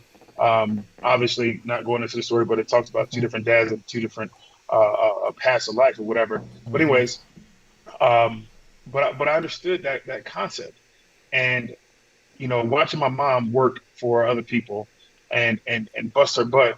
Um, I didn't want that. I didn't want to work for somebody else and to fulfill somebody else's dreams and, Right. and, and make somebody else wealthy. Right. I wanted to do it the way that I wanted to do it. Right. I'm kind of a rebel that way. I don't like to be told what to do. Uh huh. And so only way for me to do that is to bust my butt and make it happen. So I don't have to conform to somebody else's Right. rules or whatever. Yep. Um, but again, and going into the um, a transition into business, Mm-hmm. I I owned my first franchise when I was 22. Wow. It was a company called Filter Fry, and it was what Filter Fry is. It was it's a service that we go in and help restaurants save money on their cooking oil. Okay. So one of the biggest expenses that cooking oil that restaurants have is their cooking oil, right? And so my Wow. buddy Todd Plump, he created this machine called an MFU, microfiltration unit. Mm-hmm. And basically, what you do is you wheel this machine into the kitchen and extract the cooking oil. You ever had fries that taste like Something fish or else. they? Yep. Yeah, Just yep. that Right. means the grease is overcooked or whatever. Right. Anyway, so it's extracted in this machine and it pumps through these filters and these socks, and you pump it back out in like 15 minutes, and it's like brand new grease. Wow. And when I saw it, but ironically, I in franchising you got to go to what they call a discovery day, and it was Uh-huh. with me and my buddy Steve Bias, and we were actually down there to look at biodiesel. We were actually looking at a company called Zenadra, Mm. and it was a UK company a company that was based out of the UK that was coming here to kind of revolutionize the way biofuel is produced. Mm-hmm. Anyways, with multiple feedstocks. Right. Anyways, they had this other discovery day going on at the same time, Mm-hmm. and so my buddy Steve says, "Come on, let's go look at this." And I was like, "All right." So we go in the room and we're sitting there listening to what they're talking about, and I was like, the light bulb went off. I was like, "This is the one, right?" Mm. So anyway, so we went on ahead and got the franchise. Now let me help people understand um, how does that happen, right? Right. How do you get into Somebody just uh, asked that. Shout out to Tasha Ellis. She said, "How do these things? How do you even find out about these things?" So somebody out there is wondering. Again, I said this earlier. Somebody wants to own their own business. You're looking for an opportunity. You don't know anything about this. You don't have some great idea that you think should be a business or could be a business, but You have not walked into a McDonald's that wasn't somebody's franchise, or Wendy's or something, right? We walk in most of them, right? We don't realize these things are franchises. Even some massage and some of these other places you may go into, we don't realize a nothing but cake. I never heard of that, by the way, prior to you bringing it to Canton, Ohio area. But there's things out there, there's opportunities out there to own a whatever it is, your favorite restaurant or some place you go to all the time. We don't know that car wash, that whatever it is, we don't necessarily know. So again, she asked, like, how do you even help us understand? How do you even get into this? How do you learn about it? What's the deal with franchises? Well, so let's take a step back as far as business is concerned, right? Mm-hmm. So the first thing I did was I asked a lot of questions, because I don't. I mean, what's the worst somebody can tell me is no, right? At Right? the end of the day, I'm going to ask a question, um, and people got to understand, like, tuck your pride in your pocket. I don't care what I people think love about me that. at the end of the day. I Love I that. am going to ask questions. If I don't know, I'm going to research it. I'm going to learn. And so, anyways, so a guy named Julius Curry was in the locker room, and and and he was talking all this business stuff. All he just kept talking. And my mom used to tell me, if you let people talk, they'll tell you everything you need to know. And so Mm-hmm. Julius was up there just talking, talking, talking. And so I went over there and I started asking questions. I said, "How did you do this? What is it?" And, he was a guy from Michigan, so I knew I shouldn't have trusted him. You can't. You Um, can't. bro, Man, no, Ohio no, State you can't can't say that. trust those Michigan guys. But this one time it worked out. Okay. Yeah, it did. It did. Anyway, so I started inquiring about the business realm and the business world, um, and he started giving me a few little nuggets and everything else. But what I ended up doing was just going home and researching, and I started using this powerful tool called the internet, right? Right. And I started just reading, reading, reading, reading, reading, just learning how do I start a business, right? Right. How do I incorporate myself? What's the advantages? What's the different type of business? All these things I started to learn, and I was asking a bunch of questions. So, anyways, so I fast forward. Um, Mm-hmm. I ended up meeting Steve Bias through Julius, and Steve was an African American dude, and he was very very successful. Had a construction business and everything else. He would his core business was buying warehouses and turning them into condos. Mm. And I was during the off season. I was like, bro, I got to learn this. Like, how did you do this? Like, this is crazy. You Right. know what I mean? I'm thinking to myself like, you know, nobody in my family has ever done anything like this, right? Right. The only person that was come closer to being an entrepreneur was my grandfather and my uncle Charles. But other than that, I was like, how do I do this, right? Right. And so I started reading more, and I learned how to incorporate myself, right? And I learned how to, uh, uh, uh, you know, start the process. Right. So now as far as business and franchising, I'm a franchise guy. I like franchising, and here's the difference between franchising and owning your own other businesses, right? Yep. Franchising. The nice thing about it is that they've been through all the trials and tribulations. They fell on all the grenades, Right. and they just basically have a duplicatable model, right? Right. Right. And one of the things that I learned about franchising was if you're coachable, then you 9 times out of 10 you will be successful with that franchise. Now you got to be very selective of what franchise and what company you want to align yourself with. Don't just do something just because it sounds cool, right? Right. Because there's a lot of research that goes into these things, and just like for instance, you don't want to just go out here and say, "Hey, I'm going to start a business" just because it sounds cool, right? Right. No, you want to do your due diligence. You want to work. Yep. You want to research and actually learn about the industry as a whole, Right. and then get yourself into it. So, how did I get into it? Now, let me kind of go into that. Um, so, let me. How can I put it?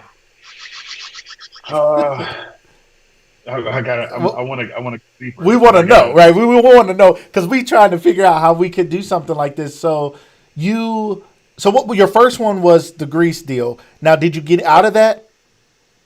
I did. I did. Okay. We end up selling it off Okay. just a few years back. I think it was 2014. But you made some money. Um, I mean, you're in the yeah. NFL. You're Yeah. owning this franchise. When you own that franchise, were you like had to be there, had to do stuff every single day? What was it like? And I know everything is different, but like you're in the NFL, so how did you manage that? So that's where my partner Steve came into the picture because the company was actually based. Our franchise was actually based in Michigan, in Detroit, Michigan. Okay. Um, because obviously, it was close proximity from Columbus, and he was there. That was his home base, and so he handled the day to day, and a lot of and again, let me. People always want to know from a financial standpoint, how did you start this? How Right. did you get Yeah. right? So my first franchise, um, I didn't have to put a lot of money into it, and Steve taught me a concept called OPM, right? Okay. And Break it down. OPM, when he first said that to me, and I was like, "What is that? A drug?" I said, "Bro, I don't do drugs." I'm thinking like, I don't "Nah, do OPMs, opioids. I don't yeah, do none of that.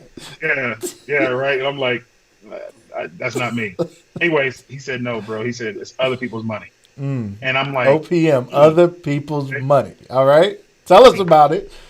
Yeah, and so I sat back and I said, okay, bro, you got to teach me because obviously you've done this before. And so we went through the changes of signing the franchise agreement and all the kind of stuff, and we actually had a business plan. And I said, so what do we gonna get us to the bank or what are we gonna do? He said, no, we're gonna get investors. He said, now you can't take this to the bank and get an SBA loan or a traditional loan or whatever the case may be. And for those who don't understand what those means, just look it up. It's a different type of loans you can get to finance your whatever project you want to do. Right. Um, anyways, so Steve said we're going to take on investors, and I said okay. So in my mind, I'm thinking investors are older white guys with suits and Yeah. and that kind Right. of I'm right. still thinking that. So what are you talking about? It's not. It's not. Okay. When when when when we sat in front of these investors, basically all we had to do was tell the story, right? And people want to know. People want an opportunity, and these people look like me. They come from similar backgrounds as me, but Wow. they just had disposable income that they wanted to Put to use somehow. invest in something Right. to use. Yeah, and so we sat down, and at this point, I'm like terrified because I don't want to be I don't want to misuse anybody's money. I don't want to go to Right. jail. I'm afraid. To be honest with you, I was scared. Right. Anyways, so he's sitting here telling the story, showing everybody, the return on their money and all that kind of stuff, the business projections, the performance, everything else. And I'm thinking to myself, and I'm literally sitting in the room, not saying a word because I don't know, Right. right? Um, it's my dad used to tell me, I'd rather be thought of as a fool than to speak and remove all doubt. Right. So, Right. so I literally would sit there and I was just watching him. Uh huh. And these people started writing these checks, and they would say, I want to be a part of this and all that kind of stuff. He evaluated the company and all that, and I was like, holy smoke, whoa, whoa, whoa, This whoa, is whoa, whoa, crazy. yeah, this is, bro, what just happened? Right. And within a week we had like I think it was like $150,000 of people Man. investing and so I was like, oh my God.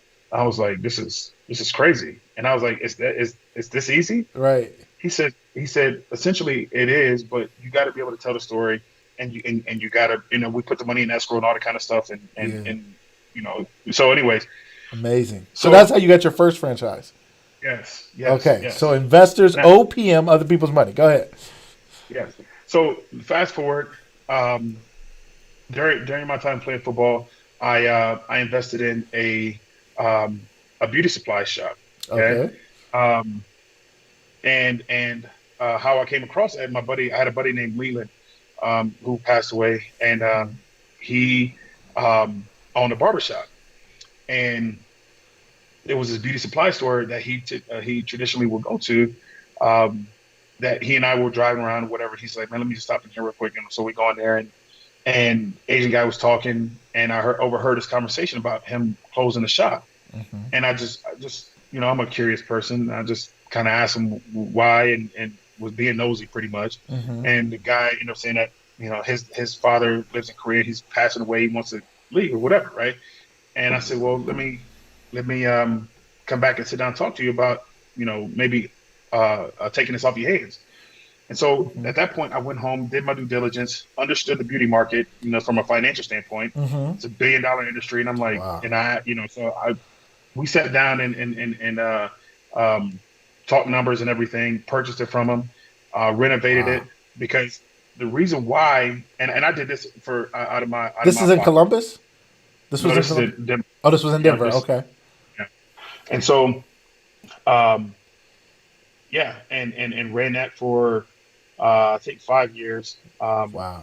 5 or 6 years, and then um, alongside that, the space right next to me was a travel agency, and I know how that story ends because obviously with Expedia and the internet, travel agencies kind of Right. died out. Yep.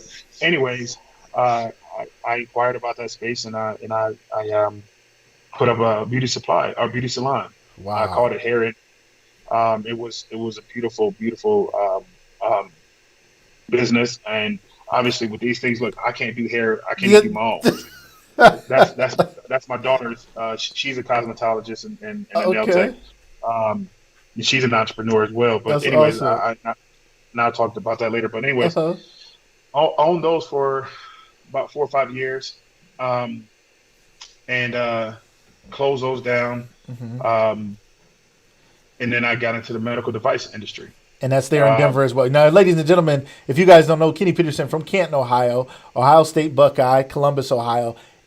Back in Canton, has a business here in Canton, but also you. So we're just real quick because you're talking about Denver. You're going to tell us about a business you have there. You're right now. You're on Lucas Live. You're in Denver, Colorado, and you live in both places. Or what's the deal? What's going on? You're yeah, back and forth or what? yeah. I go back and forth. Uh huh. Um, I have a place here, and I have a place in Canton. Hmm.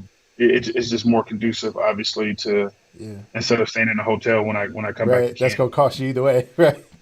Yeah, it was pretty expensive. My first few months back there, I stayed in a hotel, and I was like, yeah, I need to get a place to stay because this Right. is this is too expensive. Right. So you're there. So tell us about the medical device company, ladies and gentlemen. This is you guys have been amazing. First of all, let me thank you guys. We are normally an hour. We're well past an hour and a half already. We promise we're not going to keep you all day. I mean, some of y'all have almost lost your jobs, or some of y'all working from home. Your jobs don't know. Some of y'all ain't working. Whatever's going on, we have. I mean, just the viewership right now, the numbers you guys have stuck with us. Some people may have come in and out. Somebody had to go clock in and come back. Somebody had to get on their computer and do something.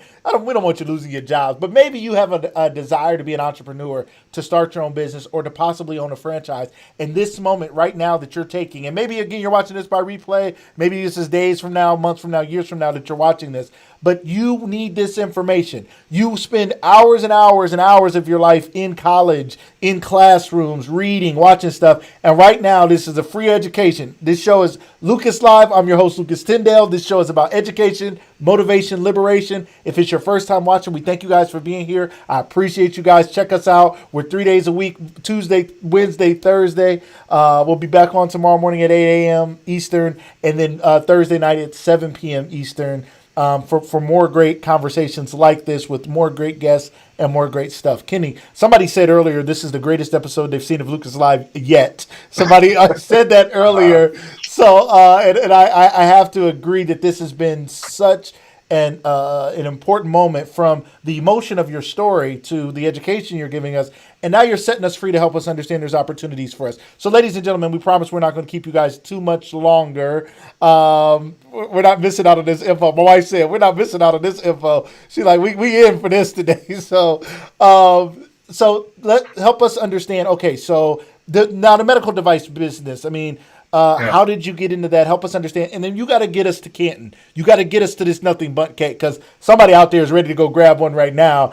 We got to understand that because for us to see a local guy, for those of you guys who are watching and know Kenny from Ohio, for us to see a new business open up in the most business, I mean, the biggest area that we know, Belden Village, and to know who owns it And to see it sit right there on Belden Village Street Avenue, whatever that is, was crazy. And they're like, Kenny Peterson owns it. I'm like, what? Like, and then to try the product, incredible, incredible, incredible, incredible. So I can't wait to hear when you tasted your first nothing but cake and was like, I need one of those, and we're gonna put it over there. We got to get to that. So tell us about the medical device company, and then let's get over to the cake business. Let's talk about it. How'd you Well, get into well, it? the medical device company is or opportunity is why I got the bun cake, and I'll tell you. Let me. Okay. So anyway, so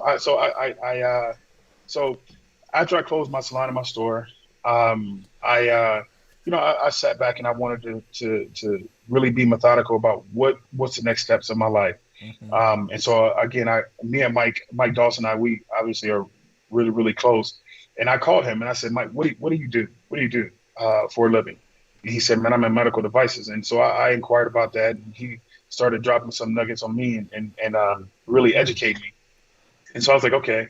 And so again, I did my due diligence. I called probably 20 something of my old ex teammates or Wow. whoever, and just asked their opinion on the medical device, because a lot of athletes are in that space. Okay. Um, and so, I said, okay, I think this is something that I might want to do.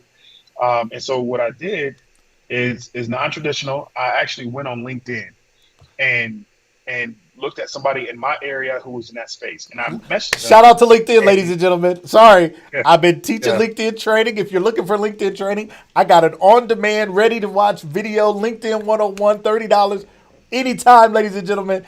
I'm all about LinkedIn. We're live on LinkedIn right now. uh, People don't understand the power of LinkedIn. It's the boardroom, it's the golf man. course. It puts you behind in rooms with people and gives you an opportunity to talk directly to people you never would have talked to before. So again, you met this person through LinkedIn. You found somebody through LinkedIn. Go ahead. Yeah. So I met this guy. I met the lady first. Her name was Monica Jones, and I asked her. I said, "Can I shadow you?" And she was very, very open to it. And we're friends to this day. And this big 300-pound black man asking you to shadow you, drive around with you in your car to see what you do for a Right. living. And she was very open to it. And she was actually in pharmaceuticals, and so we went around and she did what she did every day, and we got in the car at the end of the day. And she says, "I'm sorry," and I was like, "Why are you sorry?" And she says, "This was a bad day," and I kind of looked at her like, "What?" I said, I said, "Why is it a bad day?" She said, "Well, the doctors wasn't that receptive and blah blah blah and all that kind of stuff." And I'm thinking to myself, I said, "Wait a minute, if this is a bad day, oh, I got this. I Wow. got this." And so I met another guy on LinkedIn. His name was Pat Klingler, and Pat's an old basketball coach, a very likable guy, very knowledgeable in this space, um, and been doing it for since 1910. I mean, he's a very, very, very experienced guy. Uh huh. Um, and he was the first. He was the one who gave me my first opportunity. He hooked me up with my business partner, Eric Plummer. Okay. Eric is a guy who is super smart. He was a chiropractor, actually turned into he's a chiropractor, got out of practice to do medical devices, and he taught me a lot and everything else. And so he and I are in partnership. My first product that I started to sell, bro, was amniotic tissue. Okay, Okay. couldn't spell it, couldn't do anything, didn't know what to do with it, whatever the case may be, Right. but I wanted an opportunity. But I trusted in myself, and I knew I was going to apply the same principles that got me to the NFL, work hard, and everything else, perseverance into this world, into this game, right? Wow. So, um, worked it for 6 months, made my first sale to a guy named Dr. Stone, and got my first commission check, which was like $216, Uh right? huh. My buddy Eric gave me a signing bonus. It was $1,000, and and I started to cry after he gave it to me.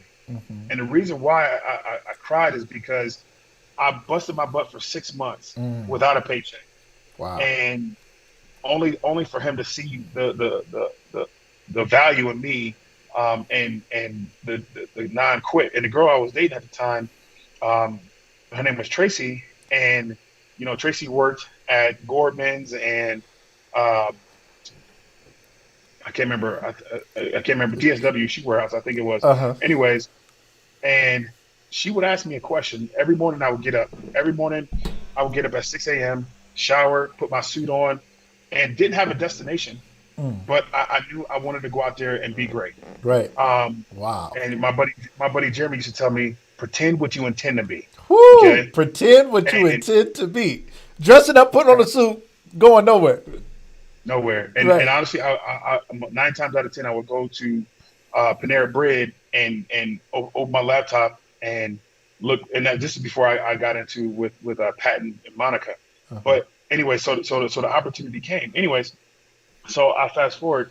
Um, I was walking. I remember I was in Parker Hospital, and I was walking, and here come this big guy coming down the path, and he was walking with this shorter guy, and he says to me, he says, "Geez, you're a big guy."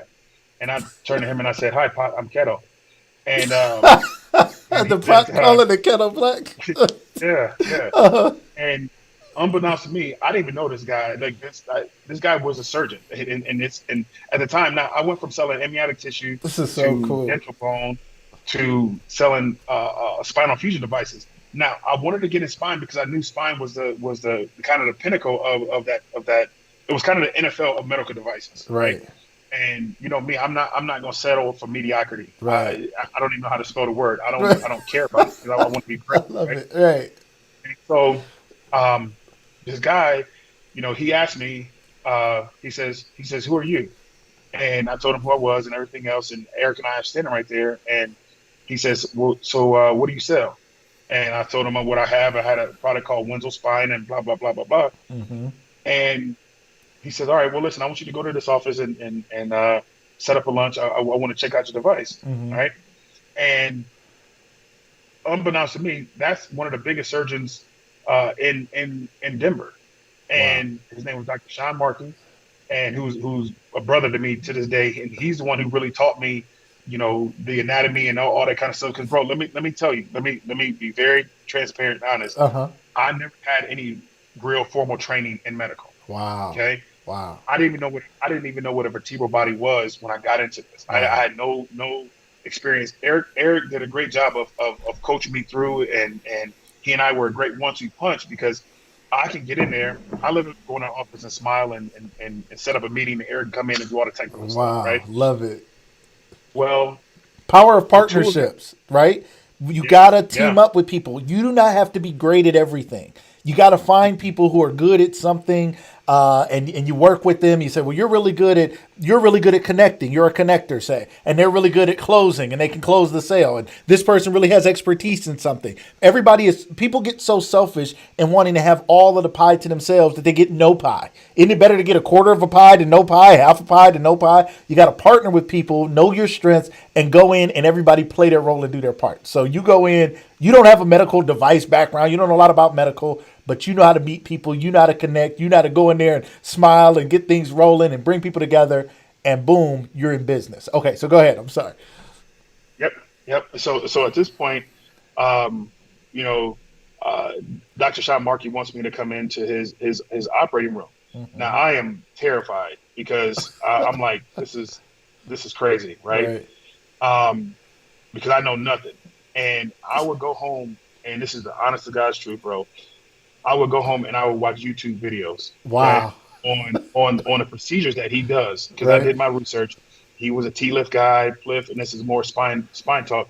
But I would watch the procedures and to understand the language because one of the biggest barriers in anything outside of business and in the world is language. Yeah. But like if I took you to an NFL locker room and you listen to the plays that we call, you'd be like, "What is that?" Right? Right. Because you don't speak their language. So it's the same thing in medical.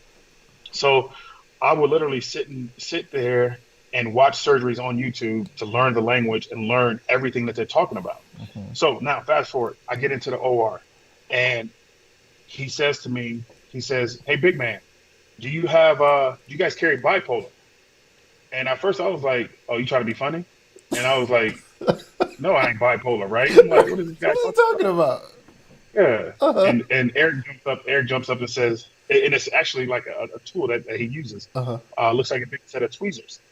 And Eric says, no, we don't carry bipolars, but we can get you. And I'm like, oh, that's a thing? Right. What? And yeah, like what? Right. So, anyways, so fast forward, Dr. Markey and I, we forged a really good relationship, a business partnership as well. He's been very instrumental in my success in medical. Mm-hmm. He and his significant other, Sabrina, and everything else. So, now tell you about the bunt cake, how I got into All it. right, let's start, So, ladies and gentlemen. Buckle up. If you've never had nothing but cake, you got to try it. If there's not one near you, those of you who live in Ohio, I don't know where you at, Columbus, Cleveland, you need to come down to Canton, Ohio, out here in I don't know if what Belton Village area. I don't know if that's actually Plain Township, North Canton, whatever. I live like 5 minutes away. Okay, so I live in North Canton. I live right off of Whipple. I could be there in no time.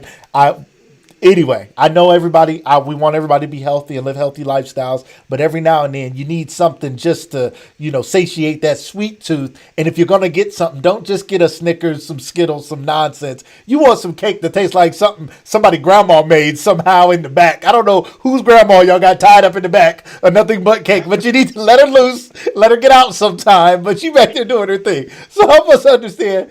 Bunt cakes, ladies and gentlemen, bunt pans, bunt cakes. Many of us grew up eating the pound cakes and bunt cakes our grandmas and mothers and others it was making. And you have a franchise called Nothing But Cake, Bunt Cakes. Tell us about it. so how I got into it,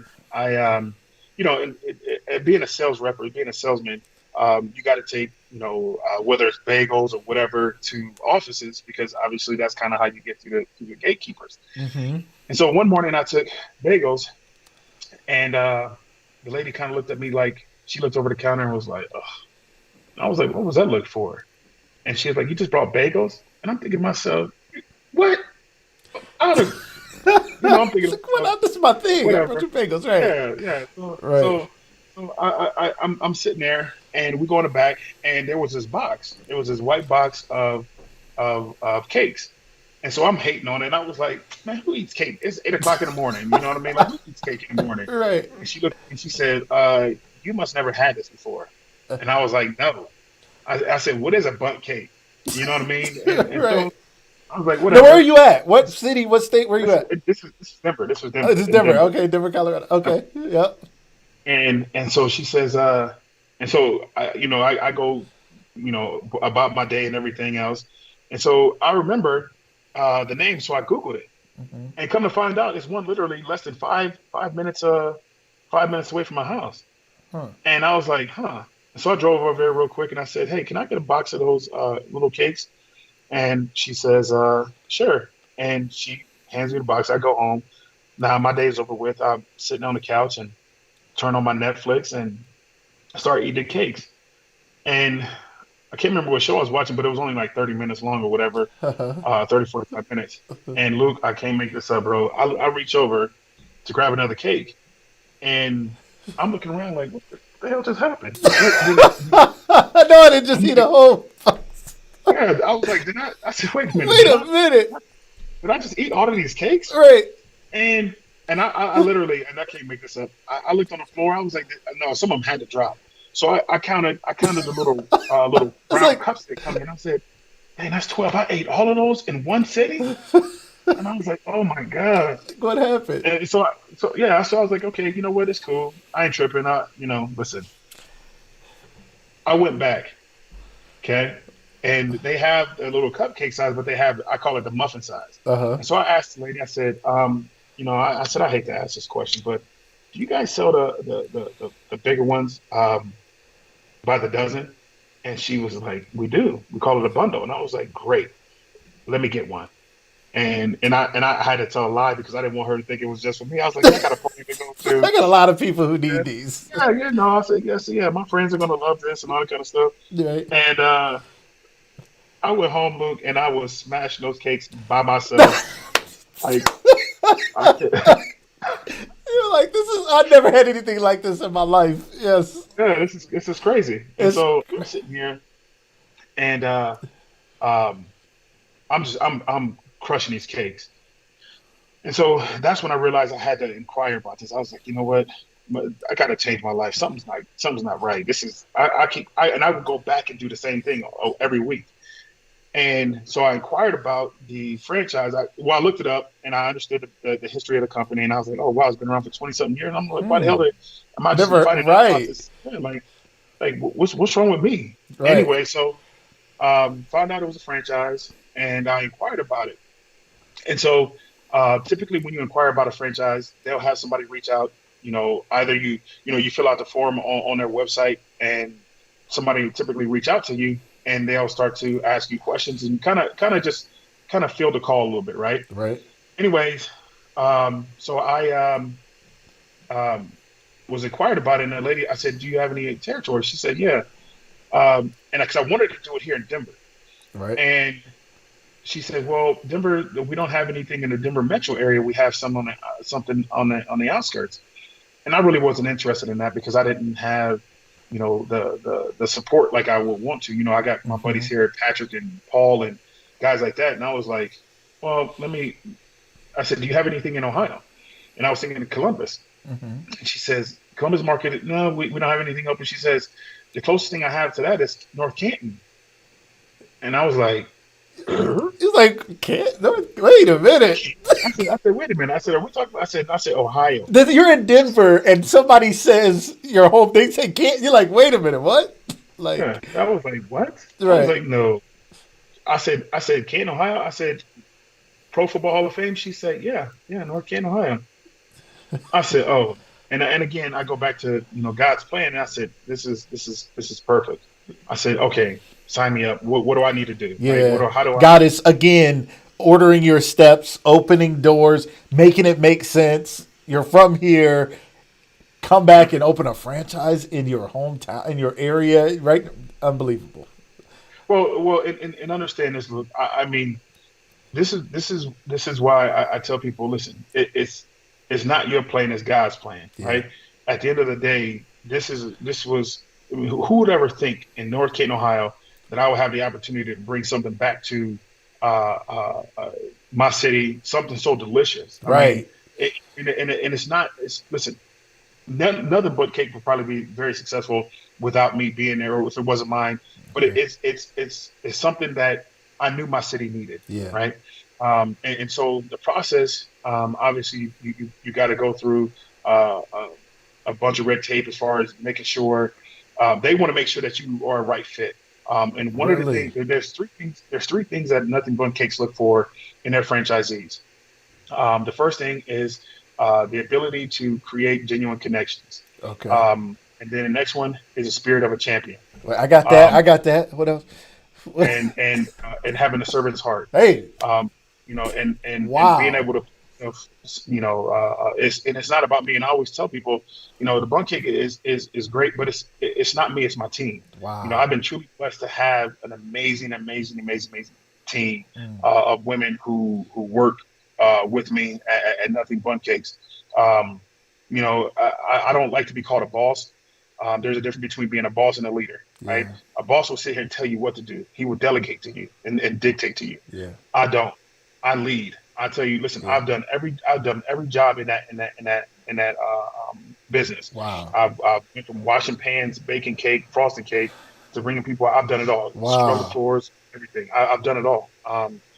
And so I will never ask somebody to do something that I won't do, That's awesome. or that I would not have done, or that I did not do. But Right. anyways, um, so and bringing it back, I've had so much support from the city of Canton.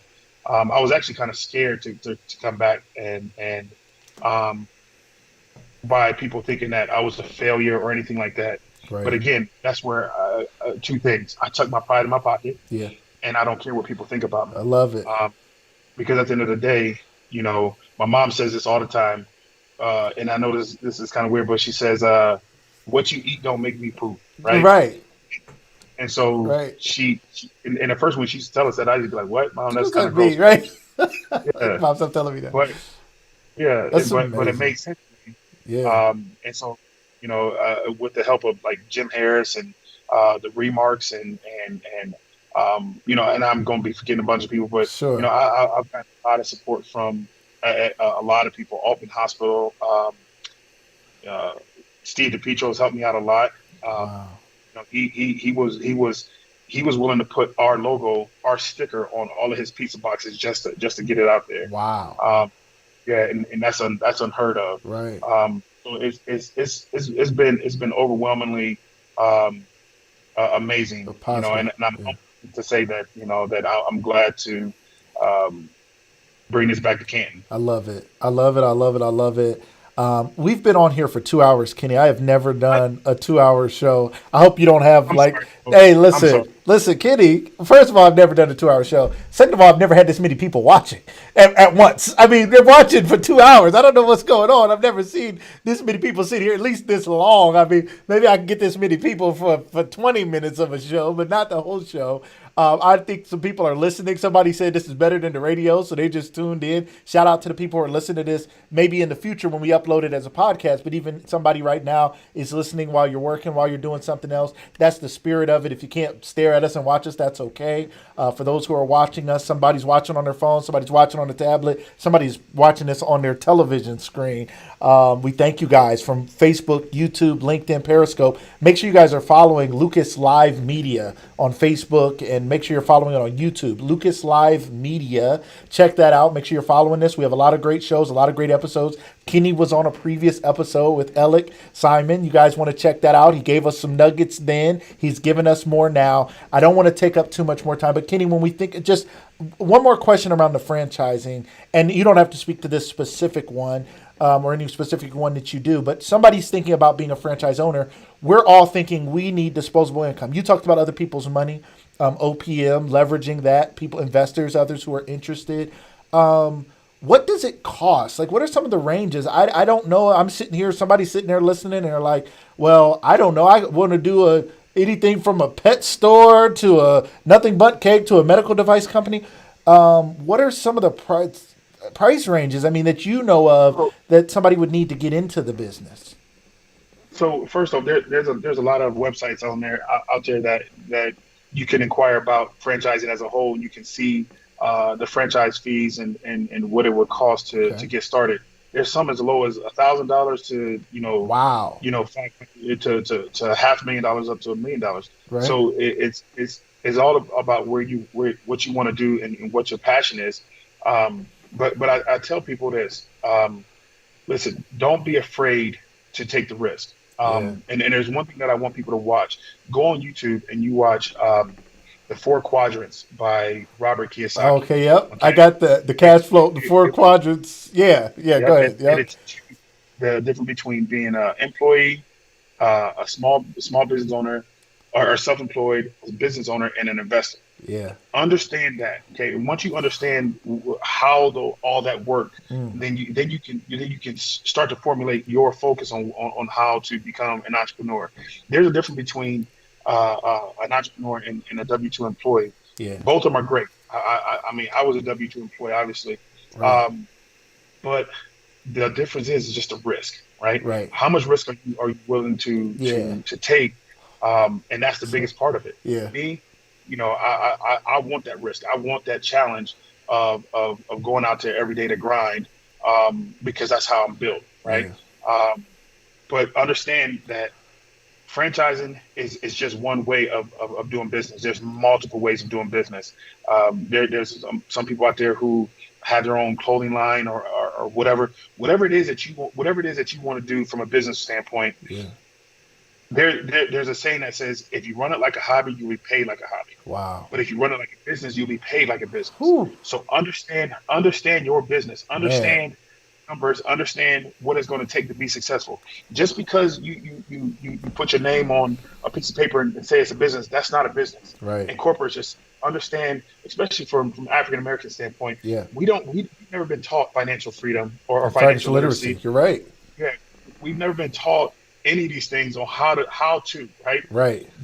I challenge you to really learn about the tax code, understand Mm. how to incorporate yourself, how to understand all these things on how to become successful, because you can do it. You can listen. There's nothing special about me, right? Mm. All I did was go out there and play a sport, right? Yeah. other than that, there's nothing special. I don't have a PhD. I don't have, some amazing education. Right. I just dedicated myself to working hard and And learning. learning what you could, where you could, even if it was YouTube or picking up a Correct. book like Rich Dad Poor Dad. Yeah. Correct. And that's what I tell people. Listen, YouTube is a very powerful tool nowadays. Yeah. Use it and focus in. Listen, the laws of attraction. YouTube it, understand it.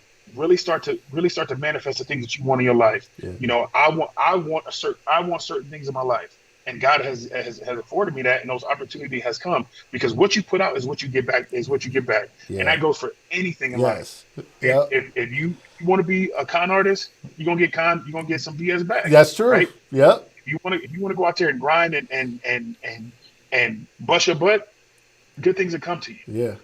And closing, bro. And I'm sorry that I've been so long winded Hey, with no, everything. I've been loving it. Um, but listen, I would love to come back. I would love to come back. And we can talk more. I'd Um, love it. I'd love it. People are yeah, saying, no, nobody's mad. We're getting nothing but positive comments. People are talking about they've been taking notes.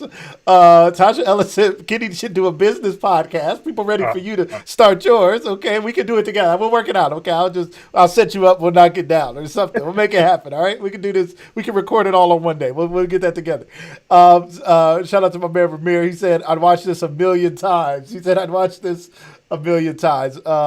Everybody's really excited, man. You don't know. And when you and I first talked about you coming on the show, it was early on. I had just gotten started, and I reached out to you. You were one of those people. And I've said this to a number of people. I probably had 10 people, maybe a dozen, maybe that were on. I say my napkin list. It was like a list of people who I was like, well, once I knew I had a show that was actually doing something within a couple weeks, I'm like, might be a real thing. I started thinking of who would I want on, and you were one of those people. I was like, just your story. And I didn't even know the depth of your story. I didn't know things until we talked months ago. I didn't know more. I learned more when you talked on Alex show, and I learned a lot more here today. So, ladies and gentlemen, just so you know, as you guys are listening and learning, I was listening and learning. Kenny, somebody maybe I've known and known of, and we played football together as young men for over 20 years, but not really knowing the depth of your story.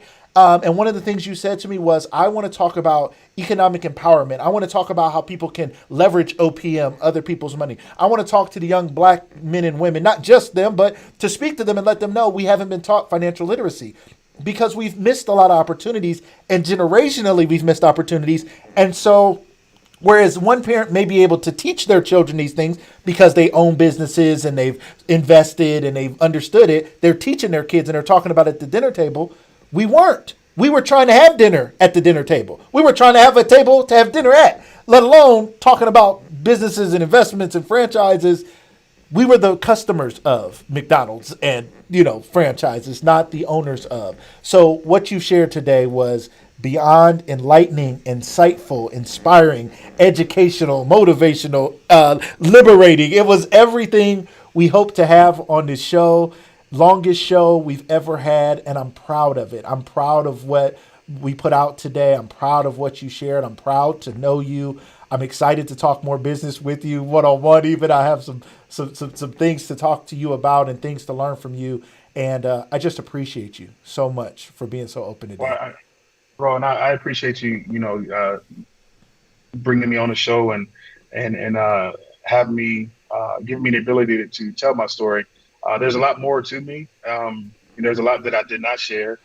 We can go into that Have you come at back another time. anytime, man? Uh, Let's set it up. you know, because people think that it was rainbows and butterflies throughout my career. It was the complete opposite. But I Yeah, just never stopped. I never stopped grinding. Um, my why was strong enough, so the how to is easy. But love it. listen, at the end of the day, I'm truly humbled um, to be where I'm at in life and be around the people that I'm around and that's the thing I want to close with. Yeah, Choose your friends wisely. yeah, Keep your circle small, and I promise you, my grandma, she was an amazing woman. Susie Peterson, God rest her soul, and JD Peterson. Um, they were everybody's friend, but they kept a very close circle, a small circle, because my grandma used to tell me the idle time is the devil's playground, yeah, right? Playtime or something like that. yep. And and I live by that to this day. I'm a very private person, and it's not because I got something to hide, but I just I'm just one of those people where I just like to Yeah, be by myself and share with the people that you're close to, yeah. I'm close with. Yeah. Well, thank you for sharing with us today. You opened up a whole world of things to so many people. I believe that today a seed was planted in somebody that is going to go on to own their own business. Somebody's going to start talking to their children about it. Somebody's going to go read Rich Dad Poor Dad, The Cash Flow Quadrant by Robert Kiyosaki. They're going to get into it. They're going to start YouTubing instead of just watching other people succeed. They're going to learn how to succeed. Even watching sports, as much as I love sports, every time I watch it, I think I'm watching them succeed. I need to make sure I'm playing my sport. I need to make sure I'm learning how to get better. I need to make sure I'm training at my thing so that I can be better at my stuff. That's entertainment. That takes my mind off of it. But YouTube is so much more powerful than just watching gossip videos, music videos, and sports videos. There's a whole world of education right there at our fingertips. Whole books, audio books are on there for free. So much out there for us. Thank you for opening up that door and that mindset for us. I believe somebody's life is going to be changed forever. And then furthermore, Kenny, thank you for sharing your story, your faith journey.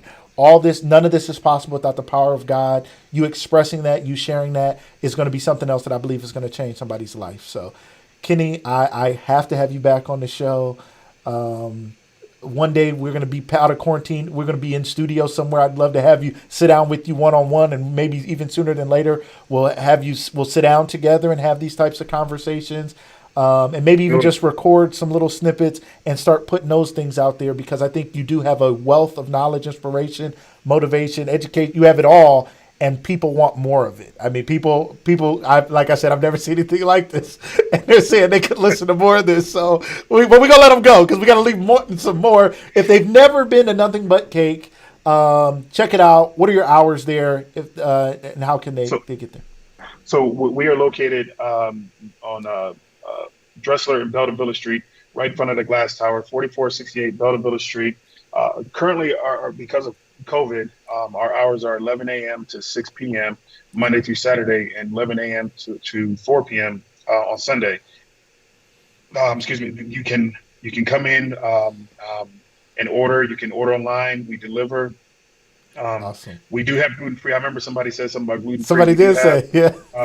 A gluten free option. It's called our chocolate chip cookie. It's actually one of our better cakes, in my opinion. But yeah, I mean, I got an amazing team. Somebody please go out and say what's up to the girls. They're gonna treat you like family, and that's what Nothing But Cakes is all about. Love it, love it, love it. Kenny, thank you so much. Ladies and gentlemen, you guys have been wonderful. You guys have stuck with us. Some of you may have jumped in and out. Some of you may be watching this by replay. Again, welcome to Lucas Live. I'm Lucas Tender. I'm your host. This was Kenny Peterson, our great guest, champion, high school, college football champion, NFL player, and now a champion in life. Kenny, you've been wonderful. Ladies and gentlemen, you've been wonderful. Everybody, have a great day.